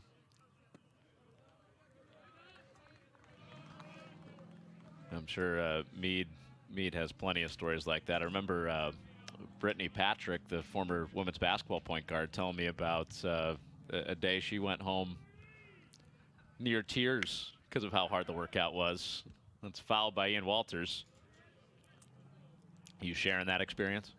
I do indeed. I have. I may have been one of those people out of shape after break. I did throw up first workout back of his.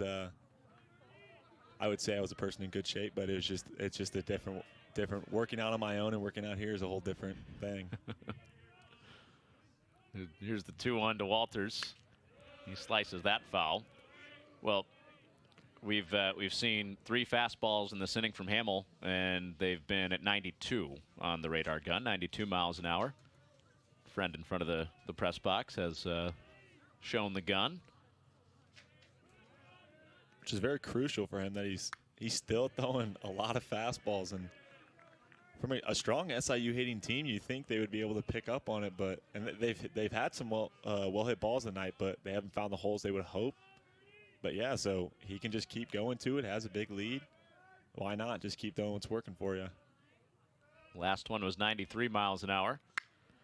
This one into the air to center. Walters gets under it. 1 out. And there it is again, another fastball. And you wonder if these hitters are thinking, no way he throws me another fastball, especially second time through.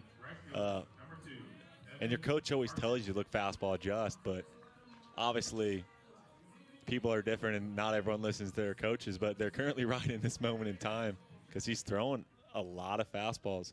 I would almost think almost over 70%. Well, especially with the reputation of his 2 breaking balls, his slider and his curveball have gotten high praise because of the spin rate. Yeah. You know, we could get deep into the minutia of, you know, revolutions per minute and all that stuff. As Evan Martin lines out to Jones at shortstop. And there are 2 gone. And talking about statistics, there's statistics at play with the nice infield shift playing right on second base there, the shortstop. And he hits right into it. Well, you got to be going back to the third base dugout saying, what do I got to do if you're Evan Martin? Nearly homered his first time up. Now he crushes a ball right at the, as you mentioned, the shifted infielder. Yeah, and I think a lot of guys are like that. Hopefully the vibe in the dugout is still positive. They've had a lot of well-hit balls. They just got to string some together that find the holes they need and just prevent not striking out. If you hit a lot of well-hit balls and you can go after this game, say DBU holds this lead, you can still look at the positives and come in the next day without a bad mood and still find the positives here and come in and win the next 2 games tomorrow. But you don't want to see a lot of strikeouts from the hitters. That was something that ailed SIU, and they did go through a little bit of a drought there when they lost 6 of 8, but making better contact the past couple of weekends and good contact again. Yeah, and you love to see that right before the tournament. Both teams, obviously DBU's finding a lot more of the holes today, but I mean they're fine. They're both making good contact, and they prove why they're one of the better hitting teams in the conference. Now batting, number 7, catcher. So 4-pitch walk to Vinny Masalia extends the 5th inning for SIU. Some of the midseason struggles for SIU too, I think, were based on reputation. The Salukis, for a lot of the early part of the season, they were, you know, top 5 in the country in runs, home runs, pretty much every single offensive category. Austin Ulick with 2 outs. Lifts this out to right center field. This is well struck. Town over toward the gap, and he reels it in. Everything that looks like it's going to be a hit tonight for SIU is found leather. They've got just 1 hit, despite a couple of balls that have been hit right on the nose, trailing 8-0.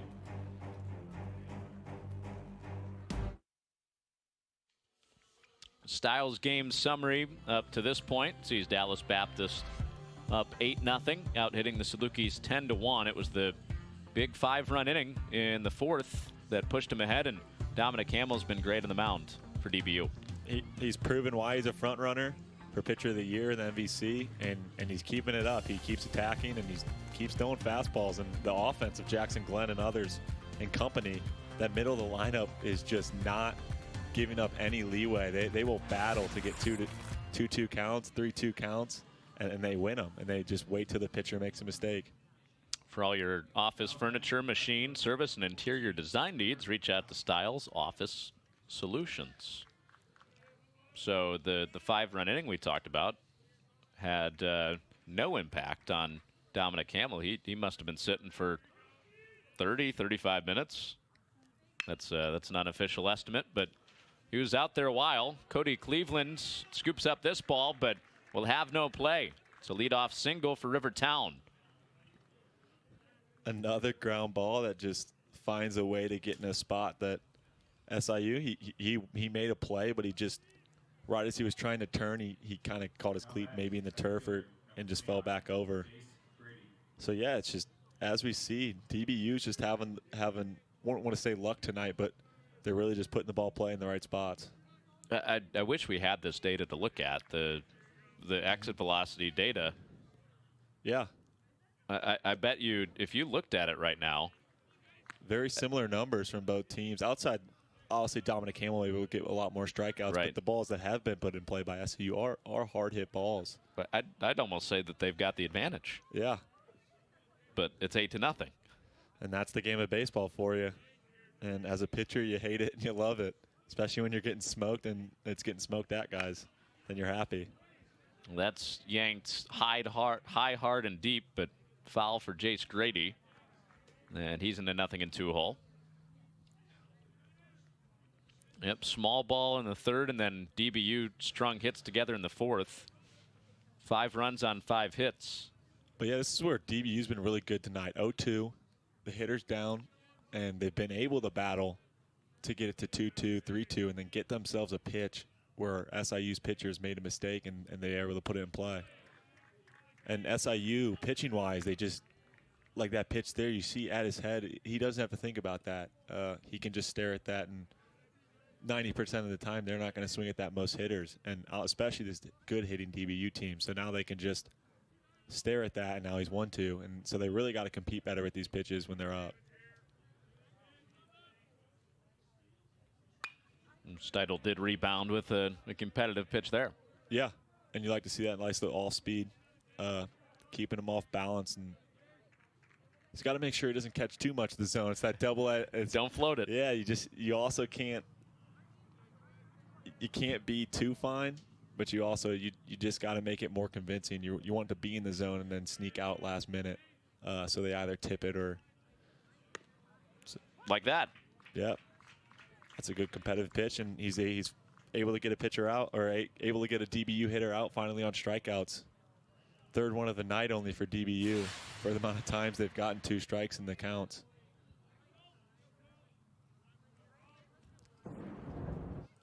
And that looked like just the common strike call from Clint Wheeler. That didn't look like the ring you up strike 3 call. Yeah. Just looked like strike 1. Yeah, it almost felt like we thought it was going to be a ball, and then the kind of last minute the guy changed. He was almost unsure of it. It was a good pitch. Could go either way. Cole Moore at the plate with Rivertown at first, and DBU leading 8-0 in the 6th. Would you be a lawnmower guy? I mean, what would your style be if you were umpiring? I think I'd have to ease into it. Maybe early in my umpiring career, I'd keep it simple, but people who know me, I'd probably get really into it. That's lined out to left for Cole Moore. JT Weber puts it away for out number 2. Have you seen Naked Gun, the movie? I have not. No. Okay, I'm going to send you a YouTube clip later. The very personable umpire that plays to the crowd in that movie. For some reason, I pictured that being you. Is that the movie with a lot of short clips that are funny, kind of obnoxious humor? I think I actually have seen that. One of many, yeah. Yeah. Andre Sosa with 2 outs. But, yeah, the umpire realizes that the home team loves his calls, so starts playing to the crowd, and it just gets more and more obnoxious. Yeah. And more showy.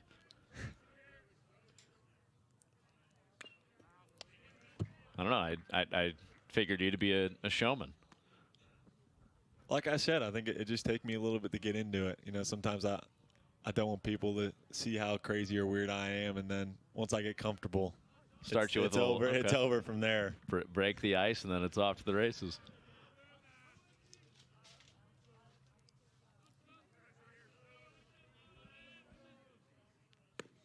Well, that's strike 2.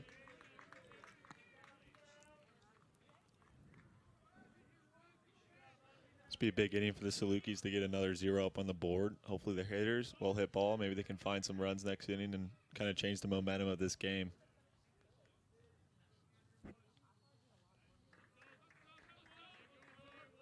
Steidel looking for a second scoreless inning, and Ulick slides over to grab ball 2.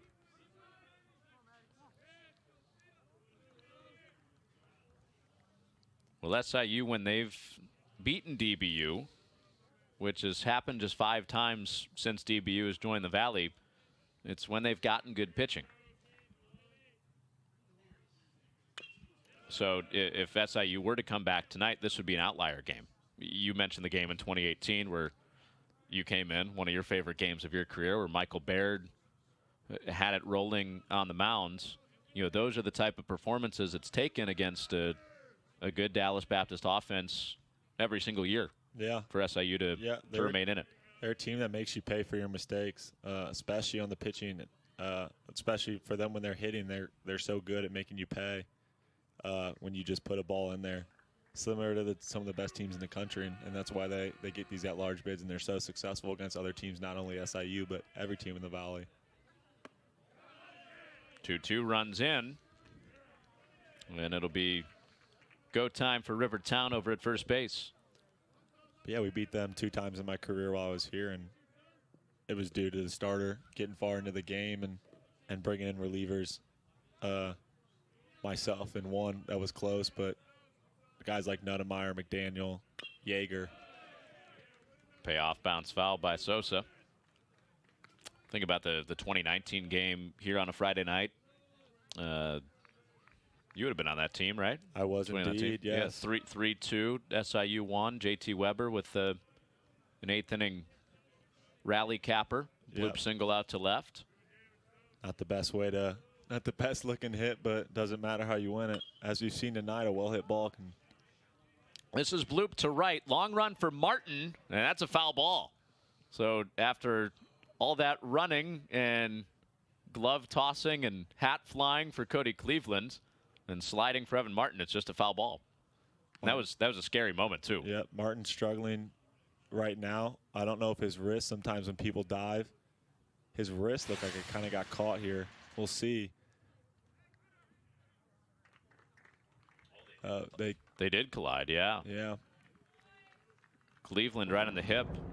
Yeah, it looks like he took it kind of in the oblique abdomen area, maybe a little bit of the lower body, but never a good, never something you want to see. But you love the effort by both players. But yes, you don't want to cause an injury in that situation. Both players doing extremely well right now as well. And Cleveland already playing hurt too. Yeah. A hip and a groin injury. He's running pretty well. Another 3-2 from Steidl. This is laced right back through the middle. Peters won't get there. And Town rounds, headed for third, and the throw's late. So with the runner off on the 3-2 with 2 outs, DBU's able to go station to station, and they've got another rally cooking, already up 8-0. I've been really impressed by Andre Sosa tonight.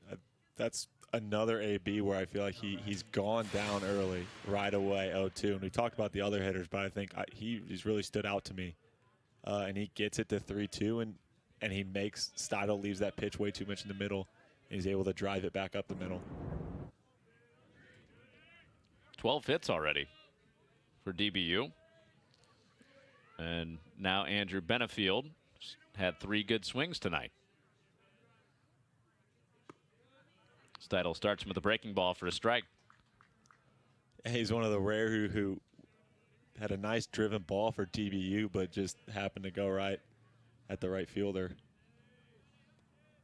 Well, he came in hot. Last 5 games hitting close to 400. And another well-stroked ball by Benefield. This to left, and that's a fair ball. And that is an automatic double. That hit up against the foul pole. So it'll score 1 run, and runners will move down to second and third, and DBU leads 9-0 on the 3rd hit of the night for the 7-batter, Andrew Benefield.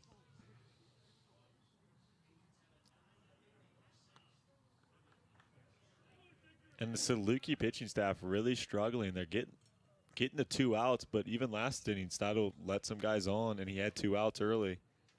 And DBU finding a way to still get runs even with 2 outs.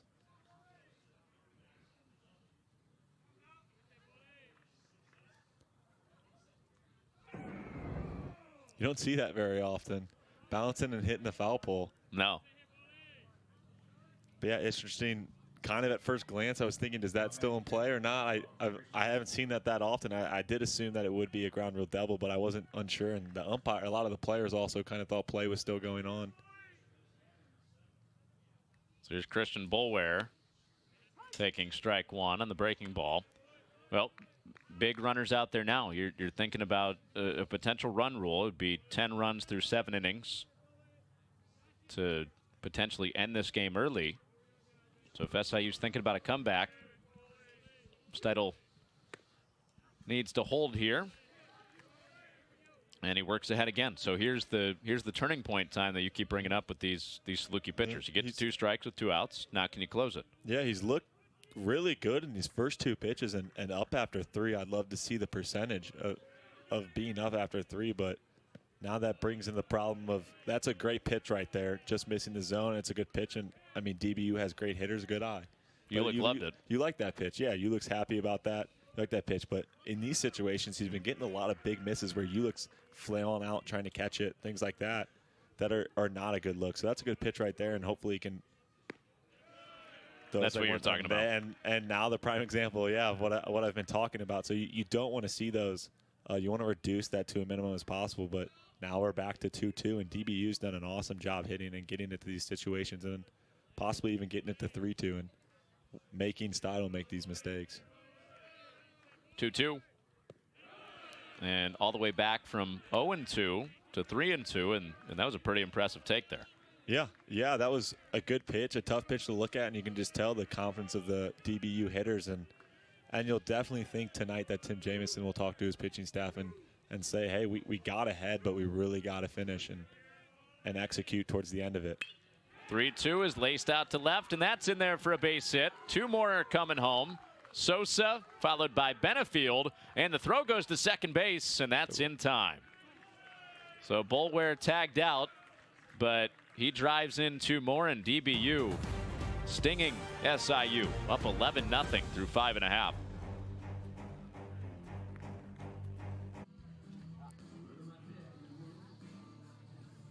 More 2-strike, 2-out hitting for Dallas Baptist to support Dominic Hamel.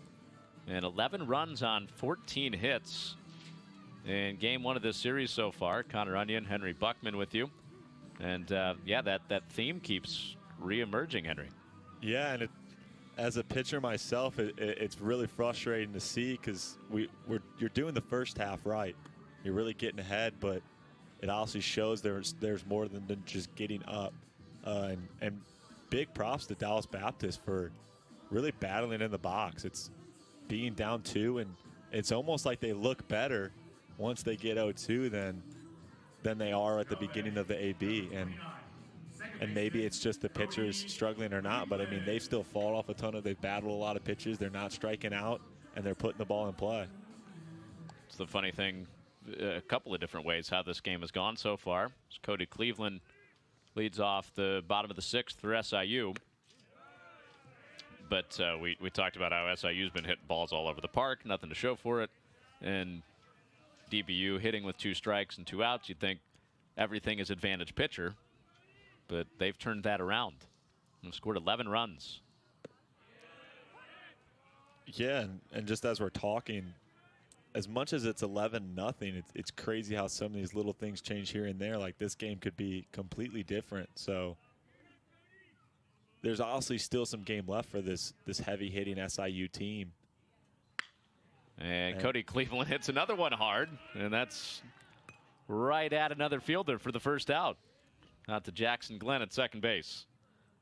So there is positives to this game for SIU to take out of it.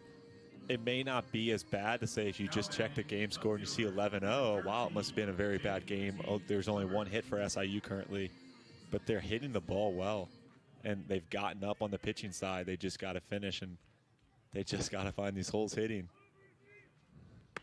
JT Weber trying to solve Dominic Hamel. Takes strike 1. And the analytics that Dallas Baptist has is obviously working because the shifts we've hit, SIU has hit a couple line drives here into the shift, and it tells you why we're using these analytics and why they're so powerful. Another one right at a fielder. Second time tonight. The JT Weber's gone out to Jones, and 2 quick outs for Dominic Hamel. You say that it doesn't look as bad or hasn't sounded as bad as 11-0 so far, but it still hurts. A series you're coming into feeling good if you're SIU, and big implications for next week and potentially the NCAA tournament. And it still stings even though you're hitting the ball hard. Yep. This is. I know some veteran guys in that team like Bradley Harrison and things like that are probably thinking the same thing I'm thinking, and they really just gotta be in that dugout saying, hey, we gotta keep working. It's there. We're playing good enough in some spots. There's just these things we got to tie up and fix. And so some of these veteran guys really got to step up and say that and make sure that some of these newer guys aren't getting down on themselves and things like that, because it can get out of hand. And also, like we said, they had a lot of momentum. They played really well. Huge 3 wins at Indiana State. And they just need to get one here but you want to win more than one, obviously, against DBU because this is just a big series no matter what. And to get that momentum going into the tournament. No balls, 2 strikes to Peters. And Hamel misses inside. You saw it last week with SIU too. It wasn't like this. They were very competitive in the first game, lost by 1 with an 8th inning run from Indiana State. But did lose on Friday night, turned it into a really good weekend. Yeah. Yeah, and the hitters need to make sure that they're hitting the ball really well. Need to continue off a very good pitcher, right. Off their best pitcher. And yeah, it doesn't show, but they're driving baseballs, and you need to continue this tomorrow, and hopefully the pitching side can figure it out. This is fisted left side, and easy work for Benefield, and easy work for Dominic Hamel. He's through 6 shutout, allowing just 1 hit with 7 strikeouts.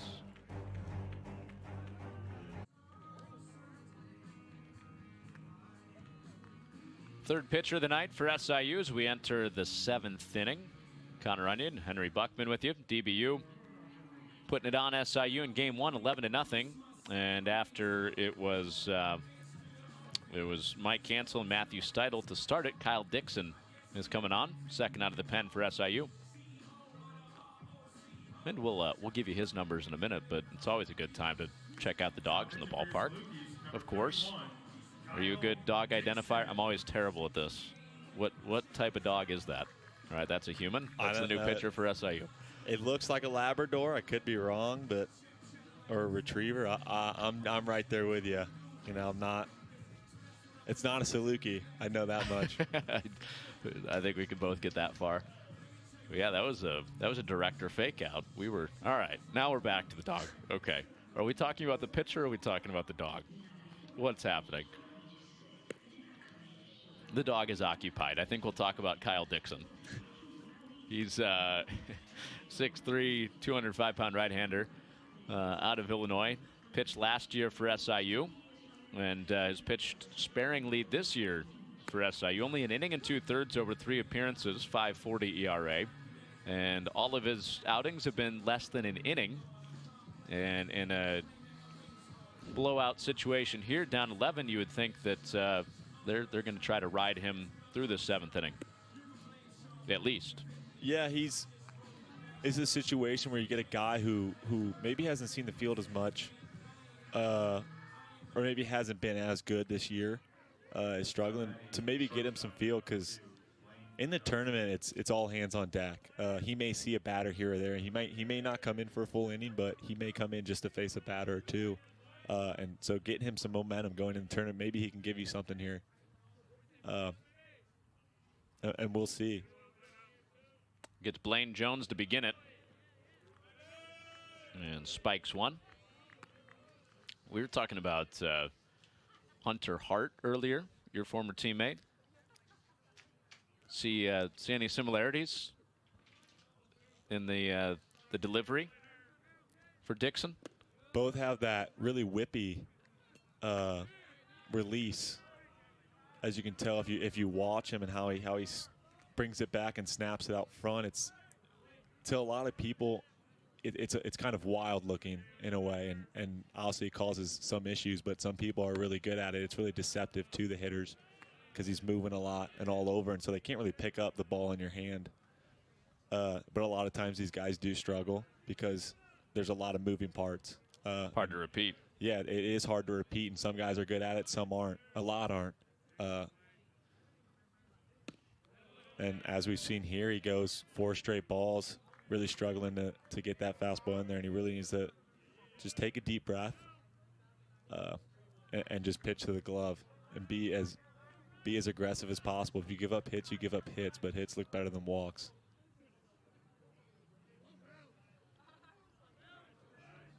So now he's got to deal at the top with the leadoff runner on. It's Austin Bell again. And 5 in a row out of the zone. So SIU has already gotten action up in the bullpen after 5 in a row out of the zone. Tried to throw a breaking ball there. The last time he did come out, it did seem he struggled to find the zone with the fastball, but his breaking ball was actually finding the zone. So he started throwing a heavy amount of breakers to get himself out of it.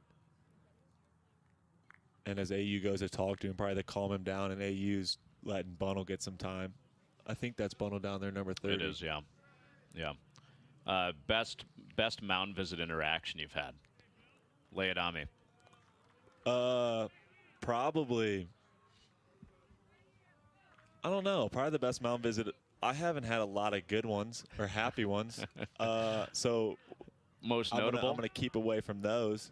But probably the most notable was the first home run I ever gave up against Austin Peay. And I struck out the first two and then gave up the first home run ever in my career of playing baseball. And you never did in high school? I never had. And then my catcher came out to me and he's like, "Yeah, Henry, well, that's college baseball there, buddy." I threw a great pitch and everything. And the guy was just able, it was Austin Peay. It's a home run place. The field is meant for home runs. It threw it way outside and the guy somehow pulled it. But yeah, it was just, I thought it was a funny interaction. And my head coach came out, our pitching coach came out and talked to me. He's like, "That's just what it is, man. This is college baseball. Like, get used to it," basically. I'm glad you were able to recall that. Yeah. That's great. Yeah, I always remember that home run. It's not great that you gave up a home run, but it's a good story. I didn't even turn around. Right off the bat, I was like, oh.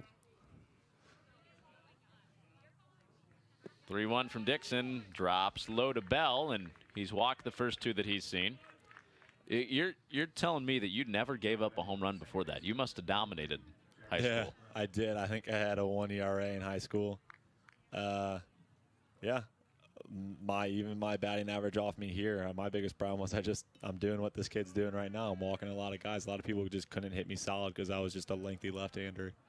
DeSmet legend. Yeah, I did very well at DeSmet. I kind of got overshadowed by a kid who could throw 95. But I was still very successful through a complete game in my state tournament or regional, I guess.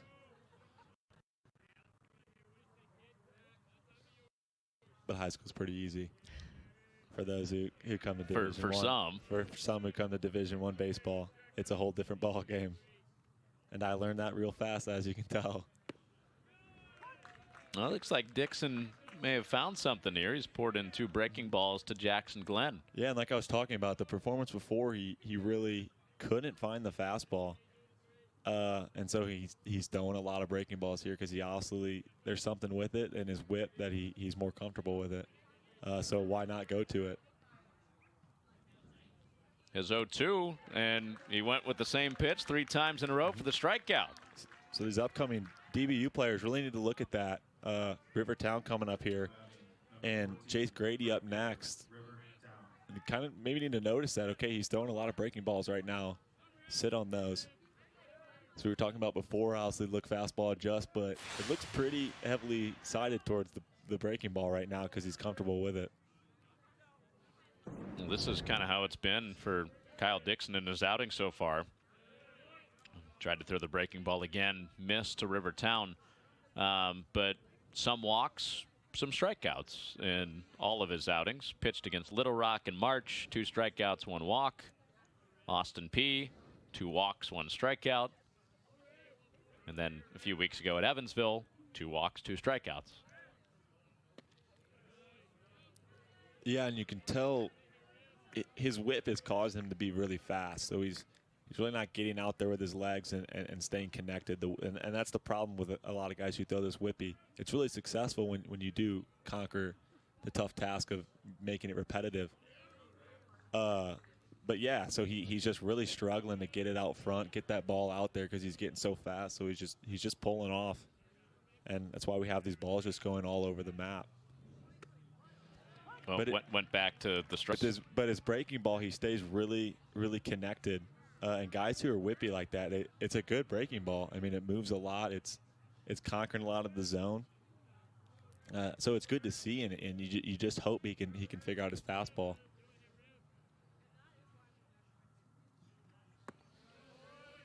Well, very confident in the breaking ball. You're right. Yeah, not a bad miss. Merge the 2 together. You got something going. Yeah.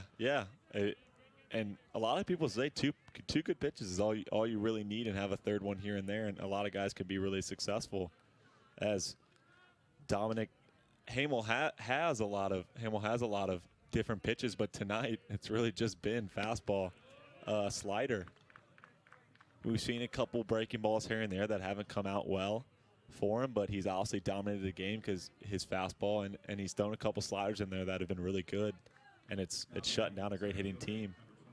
So if Dixon can get this fastball going and work with that fastball breaking ball, it could be successful.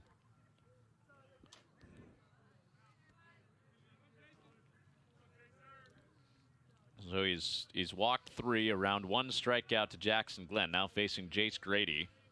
SIU staying with them here in the 7th. And that hit Grady.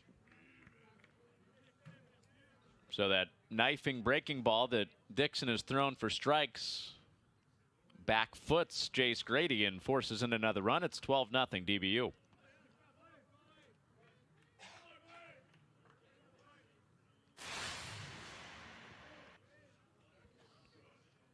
Yeah, and that will end his day today.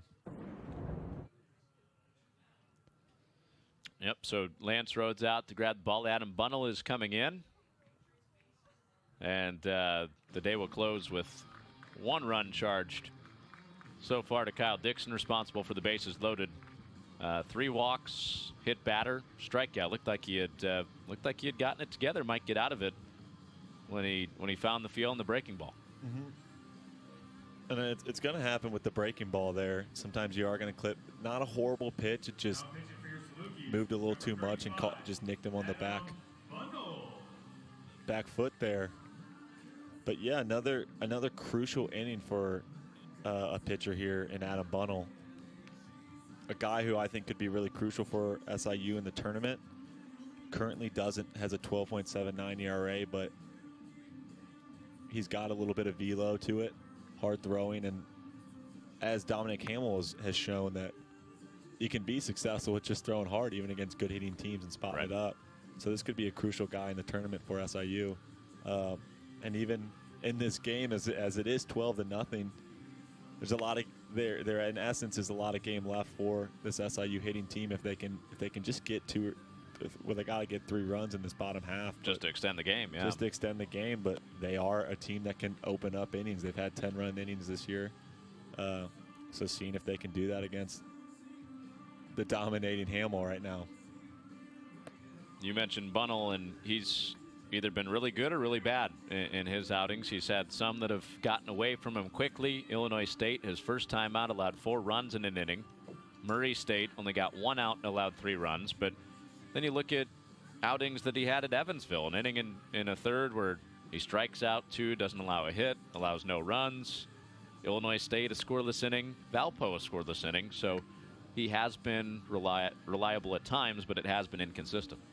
Yeah, and you really want to patch that up and give him the most confidence going into the tournament, and just hoping that his time in the tournament is one of those good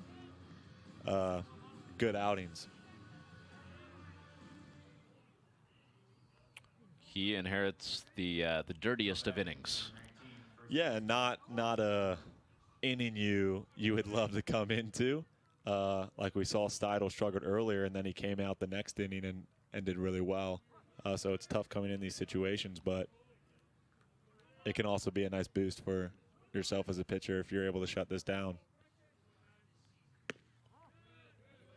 Well, with all the walks and the hit batter in this inning, it's almost like, hey, no pressure, just come in and throw a strike. Yeah, I wish it was as easy as that. No, I know it's not. I wasn't insinuating it was that. And thank you for jumping me for saying that. Yeah, I appreciate it. I should be jumped for saying that. Yeah, the amount of times I've heard it, you just gotta throw it to the glove, Henry. I'm trying. It's just different, and honestly, these DBU hitters are patient. Sometimes in these games you think they get aggressive and they're swinging away, but you wonder if they're being told just to wait for a strike or two, or see what's going on here, because Bunnell's thrown some pretty competitive pitches here in this AB. The first two are relatively close and not really batting an eye at these DBUs so far. Oh, didn't get that one either. He looked pretty irritated at the 2-0 that he didn't get. Another close one that walks in a run. So Cole Moore gets an RBI, and DBU leads it 13-0 in the 7th.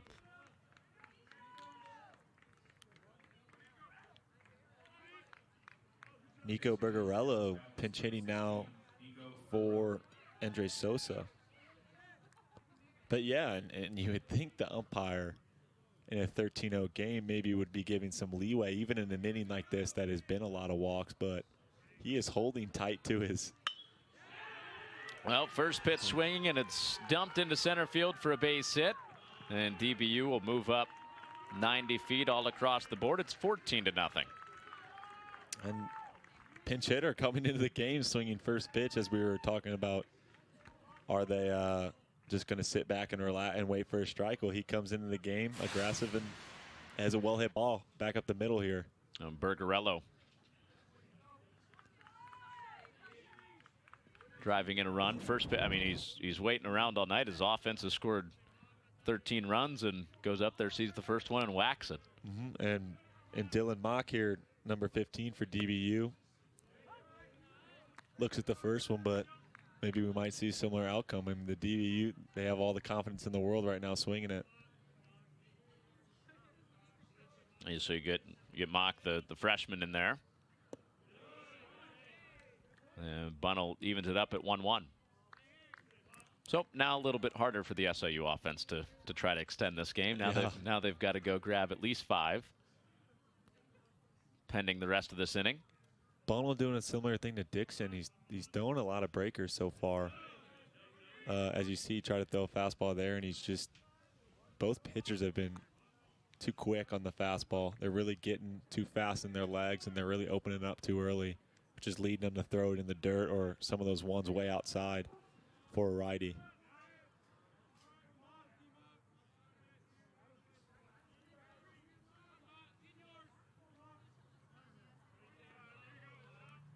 Two 2-1 from Bunnell. And it's 3-1. I was just thinking today, SIU is, 5th in the nation in wins, 36. They're having a great season. Highly anticipated series with a team that's wrapped up at least a share of the regular season championship.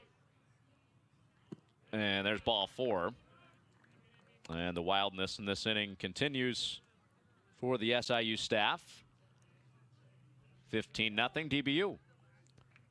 But I was just thinking, SIU fans have been starved for a conference championship since 1990. It's been a long time since they've been to the NCAA tournament, or we've been having these conversations about RPI and at-larges and that sort of thing. Winning would be enough, I think, for Saluki fans. But, the way in which SIU has been entertaining in the way that they've won, with the home runs, with the dramatic games like we saw last weekend at Indiana State, that's been a bonus to it, is the entertainment side of it.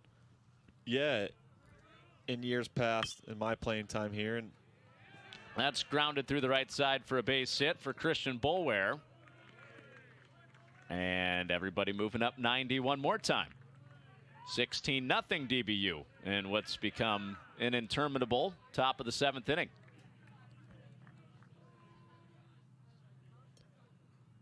Yeah, and obviously what I was talking about earlier, and the pitchers didn't look as bad as they make it. Well, now it's getting to the point where they are getting behind in counts, and you're doing exactly what you don't want to do, walking a lot of people, and then in turn this happens. So it's the tale of two halves, but both halves obviously aren't good. You're giving up a lot of runs, but at least in the front end, those pitchers were being aggressive and getting 2 strikes. They just couldn't finish, where right now they're really struggling to even get it across. Blaine Jones yanks that into the left field corner, and that's a fair ball. 1 run's in, 2 runs are in. RBI double for Blaine Jones, and it is 18-0. So for DBU, this is starting to feel like that game they played against Evansville in the series finale on the road. The last time they were on the road, they scored 20 in that game and won 20-1. Yeah, the DBU offense is not slowing down.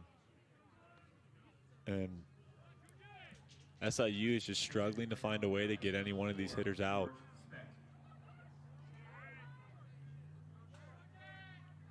So Austin Bell will be pinch hit for. George Specht takes a breaking ball for a strike.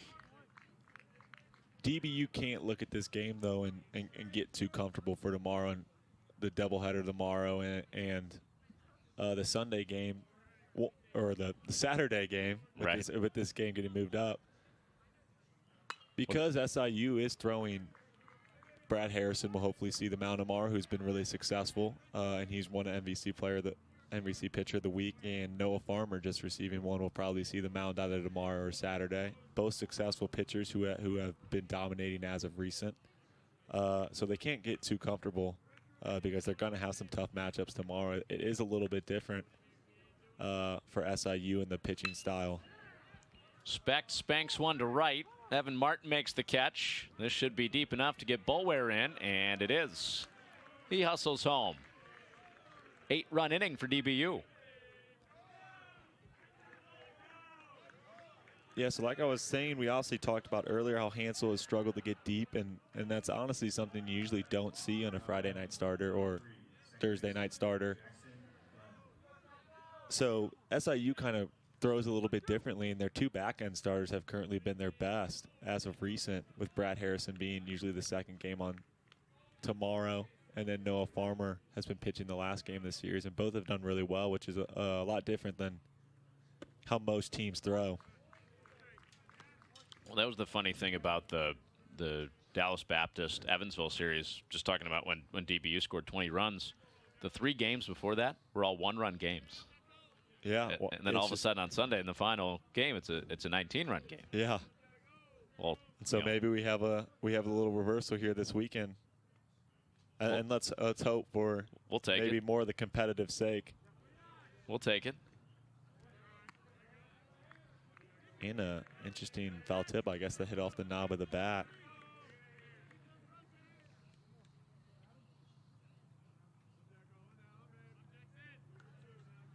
This is the 11th batter of the inning. Jackson Glenn struck out when Dixon looked like he had it rolling.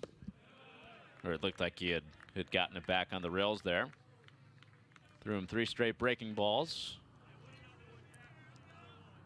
Yeah, and he's battling to not get out twice in one inning. He's done well today, but he obviously is going to look back on that and be very frustrated with himself to be the one guy that's gotten out twice in this inning.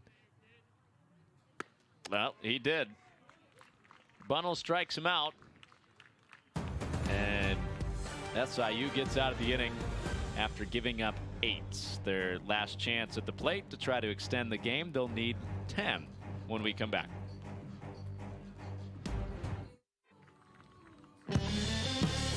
Well, we'll be right back here next week. The MVC Championship will be hosted here in Carbondale, and all of those games will be broadcast on the ESPN family of networks, 2:30 Central Time on May 25th.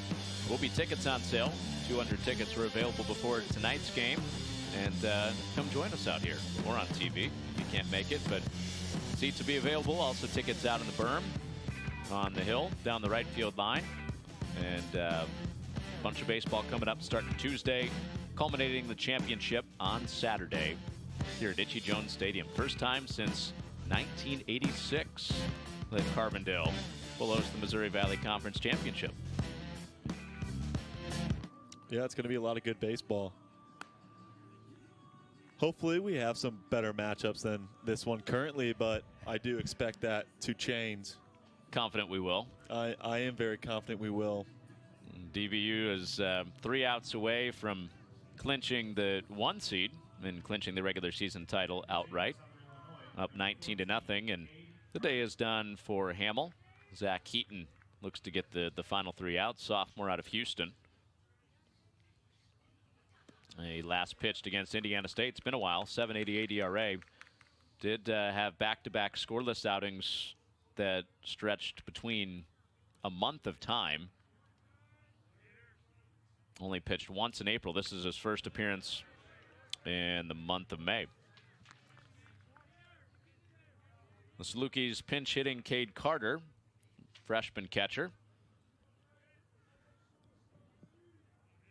Pretty sure the only freshman on the roster for SIU. Mm-hmm. Working with true freshman, yeah. True freshman, yeah. Working with a lot of transfers, JUCO transfers and things like that. And we've obviously seen the success that it's had for SIU currently this year. With some big performers like Cody Cleveland, Tristan Peters. You think about Cade Carter's role, he wasn't even, I don't think he was even on the active roster when Austin Ulick got hurt. Tony Rask had a concussion, the two catchers. So then Ben Chapman had to come in and catch against Illinois State, who's a weekend starter. Started the game. And Cade Carter serves this into center, and he's got a base hit. So a moment to feel good about for SIU, pinch hitting their third catcher, the freshman off the bench, Cade Carter, with the single out to center. Southern Illinois, number 3, Nick Blueball. Yeah, bringing some positive outlook to this game that is so far not going SIU's direction, and maybe Nick Blueball can do the same. Another pinch hitter who really hasn't gotten many opportunities this year. That's the first career hit for Cade Carter, who initially was signed to play as a wide receiver on the Saluki football team. But playing in his fifth game in a Saluki baseball uni tonight. He's got his first college hit. And now he'll have second base. Seaton throws one past the glove of Boulware as catcher.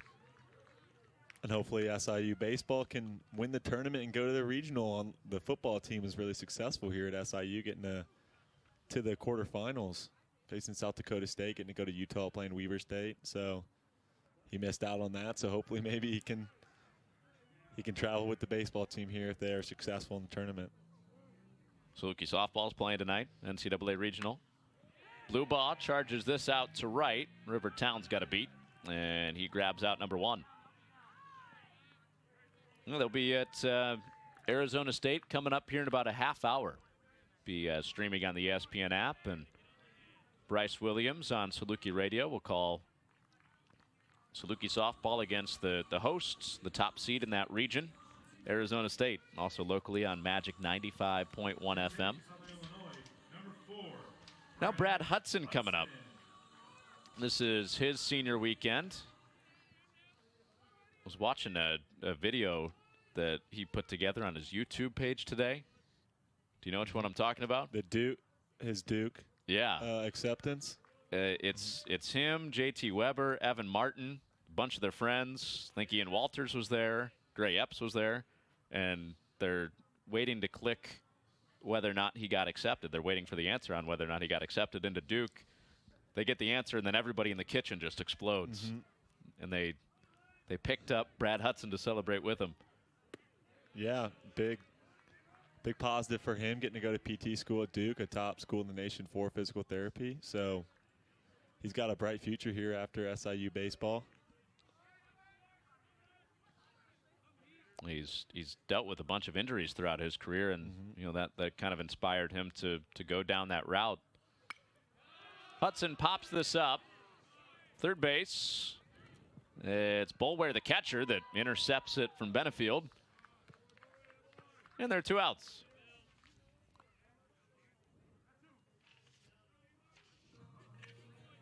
Yeah. That's Mock out there at third now, by the way. Mm-hmm. It's always so interesting with Hudson and seeing him in his injuries throughout his time here, and him knowing the rehab he needs to do on it.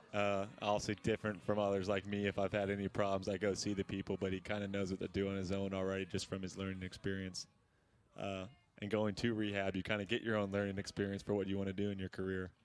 And the fact that he's done it over and over a couple of different times. He knows what he's doing. So injuries aren't all bad. I guess there's some positive. I guess I make some positives out of some negatives, but you know, it's a learning experience for him and what he wants to do with his life. Well, you could go down the route of, it's the character building part of it, but no, it's the career building part of it it's the for Brad experience.